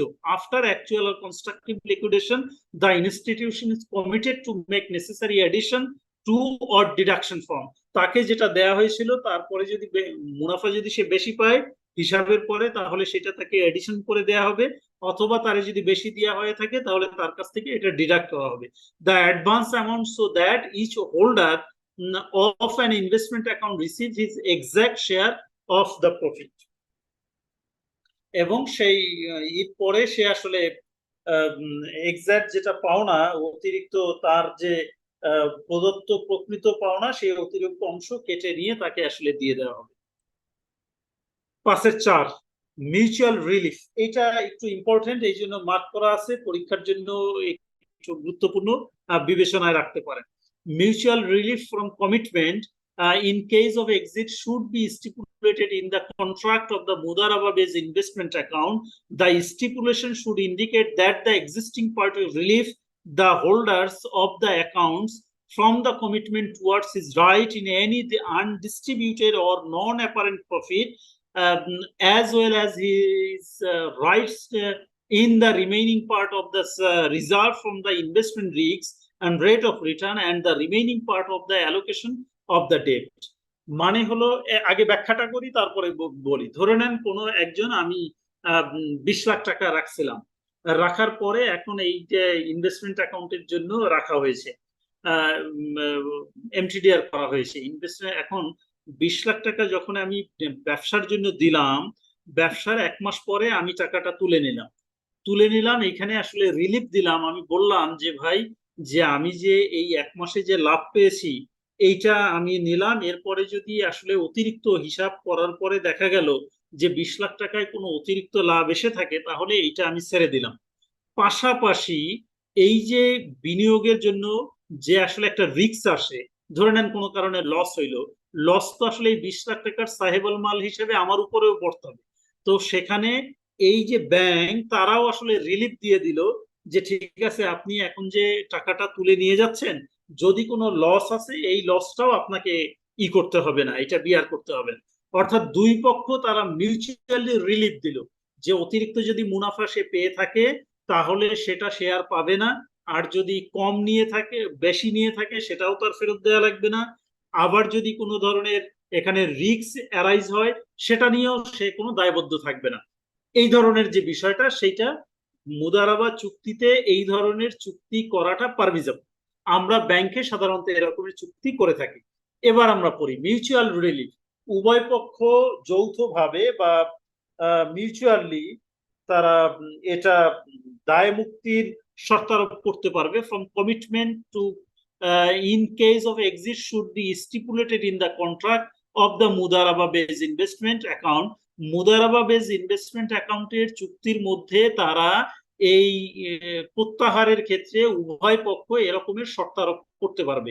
কি শর্তারোপ? দ্য স্টিপুলেশন শুড ইন্ডিকেট, এই শর্তটা এইটা নির্দেশ করবে দ্যাট যে দ্য এক্সিস্টিং পার্টির রিলিফ, যেই পক্ষটা বিজনেসে থাকবে সেই পক্ষটা relieves the holder of the account from the commitment towards his right in any undistributed or non-apparent profit, as well as his right in the remaining part of the reserve from investment risks and rate of return and the remaining part of the allocation of debts. অর্থাৎ তার যদি কোনো বেশি পাওয়া থাকে সেটাও সে relief দিবে, আবার তার যদি কোনো রিস্ক থাকে তাহলে সেই রিস্কটাও তাকে রিলিফ দিয়ে দেওয়া হবে। Similarly, the stipulation should state that the holder of the account relieve the existing party, একই ভাবে যে চলে যাচ্ছে সেই এক্সিস্টিং পার্টি সে কি করবে, that the holder of the account relieve the existing party from the commitment towards any losses that had not be become apparent, আমি একটু আগেই এটা বলেছি, the stipulation should also indicate, এছাড়াও আরেকটা ইন্ডিকেট দিতে পারবে, no liquidation of the investment base, the remaining part of the above mentioned reserve and allocation shall be devoted to charitable purpose। তার মানে কি, সে যে সময়ের জন্য তার অ্যামাউন্টটা রাখা হয়েছিল, এই সময়ের জন্য যদি কোনো ধরনের রিজার্ভের মধ্যে রিজার্ভ অ্যালোকেট করা থাকে, PR reserve, IRR reserve or other কোনো রিজার্ভের মধ্যে যায় থাকে, এখন সে তো চলে গেছে, তাহলে তার তো এই রিজার্ভের মধ্যেও তার কিছু টাকা আছে, তাহলে সে যেটা করবে, এই রিজার্ভের যে টাকা যেগুলো আছে ঝুঁকি সঞ্চিতি, যে এই বিনিয়োগের হার বা বিনিয়োগ ঝুঁকি সঞ্চিতি বা ঋণের পরিবেশনের যে বিষয়গুলো আছে, এইগুলোর তার অংশের যে পার্টটা, সেটা প্রভিশন সমূহের অবশিষ্ট জনকল্যাণে ব্যয় করা হবে, এরকম ভাবে আসলে শর্তযুক্ত উল্লেখ করা যেতে পারে। 5. Institution should liquidate Mudaraba and distributed the realized profit between the Mudarib and the holder of the investment account according to the condition of the Mudaraba contract। এটা বহুবার বলা হয়েছে, প্রতিষ্ঠানের কর্তব্য হলো মুদারাবা চুক্তির শর্ত অনুযায়ী মুদারাবার এই ব্যবসার অবসায়ন করা এবং মুদারিব ও এর যে ডেপোজিটর যারা আছে সাহেব আল মাল, তাদের মধ্যে অর্জিত মুনাফা বন্টন করা। 5-6 when the shareholder in their capacity as the mudarib decide after liquidation of the mudaraba and the preparation of the profit and loss account to relinquish part of their profit share to the benefit of the account holder, and the institution should disclose that। যখন share হোল্ডারগণ Mudaraba চুক্তির অবসায়ন এবং লাভ লোকসানের যে হিসাব যখন এই প্রস্তুত করার পর মুদারিব হিসাবে বিনিয়োগ হিসাবকারীদের জন্য তাদের নিজেদের কিছু অংশ ছেড়ে দেয়, তখন প্রতিষ্ঠানের কর্তব্য হচ্ছে তা প্রকাশ করা। মানেটা কি? মানেটা হলো, ধরে নেন হিসাব নিকাশ করার পরে দেখা গেল এবার লাভ আসছে কম, এখন একটা প্রভিশনাল রেট দিয়ে অলরেডি 11 মাস ডিপোজিটরদের 7% রেটে ডিস্ট্রিবিউট করা হয়েছে, এখন তাদেরকে আসলে মুনাফা হয়েছে 5.5%। এখন টোটাল হিসাব শেষ হওয়ার পরে এখন সে কি করলো, তাহলে তো ডিপোজিটরদের বেশি দিয়ে দিছে, তাদের কাছ থেকে টাকাটা ফেরত আনা লাগে। এখন এইখানে এসে ইনস্টিটিউশন তারা বলতে পারে যে না, এটা ফেরত আনার দরকার নাই, আমার যে পার্ট আছে এই আমার পার্ট থেকে আপনাদের অতিরিক্ত যেটা আছে এটা আমি আপনাদেরকে দিলাম। যদি এরকমের করে, এটা পারমিজাবল, সেক্ষেত্রে তাদেরকে যেটা করতে হবে, এইটা অবশ্যই ডিসক্লোজ করতে হবে। কোথায়? Accounting principal, accounting recognition principal অনুযায়ী অ্যাকাউন্টস ফাইনাল অ্যাকাউন্টটা হিসাব করবে যখন, তখন ডিসক্লোজার যে স্টেটমেন্ট আছে সেখানে তারা এটা মেনশন করবে যে আমাদের অংশ থেকে আমরা এই ডিপোজিটরদেরকে বা একটা পক্ষ আর একটা পক্ষকে তারা তার অংশ থেকে তারা এটা দিয়েছে। হ্যাঁ, আমার আসলে আলোচনা এখানে শেষ হলো। আমি একটু বেশি সময় নিয়েছি, এজন্য আন্তরিকভাবে দুঃখিত। আমি আসলে একটু এর থেকে জোরে যেতে পারি না, এটা আমার একটু দোষ বলতে পারেন। কারো কোনো জিজ্ঞাসা থাকলে বলেন। একটা প্রশ্ন ছিল ম্যাথ রিলেটেড। জি বলেন। এখানে ধরি মুদ্রা ফান্ডে 80 টাকা আছে আর ইকুইটিতে আছে 20 টাকা, জি টোটাল 100 টাকার ফান্ড এখানে, আর আমার ইনভেস্টমেন্টেবল সুযোগ আছে 90 টাকার, সেক্ষেত্রে বা 60 টাকা ধরি আমি, সেক্ষেত্রে ডিস্ট্রিবিউশনটা কিভাবে হবে স্যার? হ্যাঁ, গুড। এখন এইটা তো আপনার আসলে দেখাতে হবে কি রকমের, যে ধরে নেন আমরা প্রথমে ডিস্ট্রিবিউশনটা যেভাবে করি সেটা হলো এরকম যে আমার তো টোটাল 100 টাকা, 100 টাকার মধ্যে ধরেন 20 টাকা ধরেন ব্যাংকের, আর হলো ইসের আছে 80 টাকা ডিপোজিটরদের। এবার পার্সেন্টেজ করি আমরা, ব্যাংকের কয় পার্সেন্ট? 20%, ডিপোজিটরদের কত পার্সেন্ট? 80%। এবার আপনি ইনভেস্ট করলেন 70 টাকা, 70 টাকা ইনভেস্ট করে আপনি 10 টাকা লাভ করছেন। 10 টাকা যেহেতু লাভ করছেন, এই 10 টাকার মধ্যে 20% হলো ব্যাংক আগেই নিয়ে নিবে, আর যে টাকাটা থাকবে এর 80% রেশিও অনুযায়ী ডিস্ট্রিবিউট হবে। এই সহজে বলি। তার মানে এখানে ডিপোজিটরের পুরো ফান্ডটা ইনভেস্ট হবে না, ইকুইটি বললে ওইভাবে যাবে। জি জি, এক্স্যাক্টলি। ওইটা প্রথমেই আগে ডিফাইন করে যে আসলে ব্যাংকের কত পার্সেন্ট আর তহবিল ইউটিলাইজ হচ্ছে, ডিপ্লয় হচ্ছে, আর ডিপোজিটরদের কত, সেই অনুযায়ী প্রফিটটা ডিস্ট্রিবিউট হয়। আচ্ছা, আপনি 3টা রিজার্ভের কথা বলেছিলেন, investment risk reserve, profit equalization reserve, আর একটা অফসেটিং রিজার্ভ, ওটা পুরোটা লিখতে পারিনি। অফসেটিং রিজার্ভ এই এতটুকু। আচ্ছা, অফসেট রিজার্ভ, ওই জিনিসটা অফসেটিং রিজার্ভ এবং আইআরআর যেটা ইনভেস্টমেন্ট রিস্ক রিজার্ভ, এই দুইটা মোটামুটি সিমিলার, তবে এই দুইটার কোনোটাই আমাদের দেশে রাখা হয় না। পিআর আগে রাখতো, এখন এটা রাখেন না। তবে এইগুলো একটা ওয়াইডলি প্র্যাকটিস হয় বাইরের দেশগুলোতে, এবং আপনি দেখবেন রিসেন্টলি বিআরপিডি 42 দিয়ে বাংলাদেশ ব্যাংক যে আমাদের ইসলামী ব্যাংক গুলোকে প্রিফাইন্যান্স এলো করলো, ওখানে 9%-এর মধ্যে 1% পিআর বাবদ রাখতে বলেছে। বাট পিআর জিনিসটা কি ওখানের মধ্যে স্যার? ওই ডিভিডেন্ড ইকুয়ালেশন ফান্ডের মতো? আমি তো আপনারে বললাম যে পিআরটা আছে কিন্তু নাই, ওই যে আইআরআর সে অফসেটিং এই রিজার্ভ গুলো বাংলাদেশে কোনো ব্যাংক রাখে না। Okay sir. পিআরটা আগে রাখতো, এখন কমাই দিছে। পিআরটা মানে হলো পরবর্তীতে ডিস্ট্রিবিউট করার জন্য এইটা গ্রস ইনকাম থেকে আপনার একটা খাতে রেখে দেয় জেনারেল লেজারে। পরবর্তীতে ধরে নেন কোনো কারণে ইনকাম যদি কম হয় বা কোনো কিছু হয়, এই হিসাবটা এই রেটটা সমতা বিধান করার জন্য ওইখান থেকে এই টাকাটা ডিস্ট্রিবিউট করা যাবে। জি স্যার, থ্যাংক ইউ। আর খাইরুল ভাই, আপনাকে আরেকটা বলতে পারি, একদম প্র্যাকটিক্যালি প্রফিট ডিস্ট্রিবিউশনের হিসাব সহ আমার একটা লেকচার অডিও ভিডিও ওই রেকর্ডেড লেকচার ইউটিউবে আছে। আপনি চাইলে যদি আপনি যদি আরো জানতে চান, ব্রেইনের থেকে এটা রেকর্ডেড আছে, সার্চ দিলেই পাবেন, ওইটা দেখে নিতে পারেন। 2 ঘন্টার মনে হয় একটা lecture. Okay, thank you sir. জি, ওয়েলকাম। কারো কোনো জিজ্ঞাসা Thank you. থাকলে বলেন। জি, আর কারো কোনো প্রশ্ন? না, জাহিদ ভাই, অনেক লম্বা সময় গেল তো, আর আশা করি রাত হয়ে গেছে যেহেতু, আর কেউ প্রশ্ন করলে পরে দেখা যাবে ইনশাল্লাহ। আর জাহিদ ভাইকে অনেক অনেক মোবারকবাদ। আসলে আমি মনোযোগ শুনতেছিলাম, হেডফোন কানে রাখছি, যদি একটু বাইরে ছিলাম, তারপরে বাসায় এসে বাকি কিছু শুনলাম। তো আলহামদুলিল্লাহ, খুব চমৎকার একটা সেশন ছিল। ইতিমধ্যে আমাদের পার্টিসিপেন্টরা গ্রুপে আমাদের চ্যাট বক্সে মেসেজ লিখেছেন, আর গ্রুপে আমরা আমাদের হোয়াটসঅ্যাপ গ্রুপে আপনাদেরকে স্ট্যান্ডার্ড টেস্ট সম্পর্কিত যেসব প্রশ্নগুলো আছে সেগুলো আমরা দিয়ে দিয়েছি, সেগুলো আপনারা সলভ করবেন, কোনোটা বাকি রাখবেন না। মাত্র রাতে কোনো কিছু বলবে, মাত্র কিছু বলে তারপর আমরা শেষ করবো। মাত্র রাতে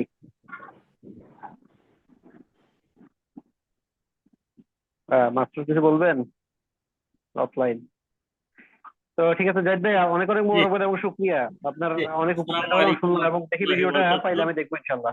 জি, ভুল ত্রুটি হয়ে থাকলে সবাই ক্ষমা সুন্দর দৃষ্টিতে মাশাআল্লাহ, অনেক দেখবেন। চমৎকার হয়েছে। আসসালামু আলাইকুম।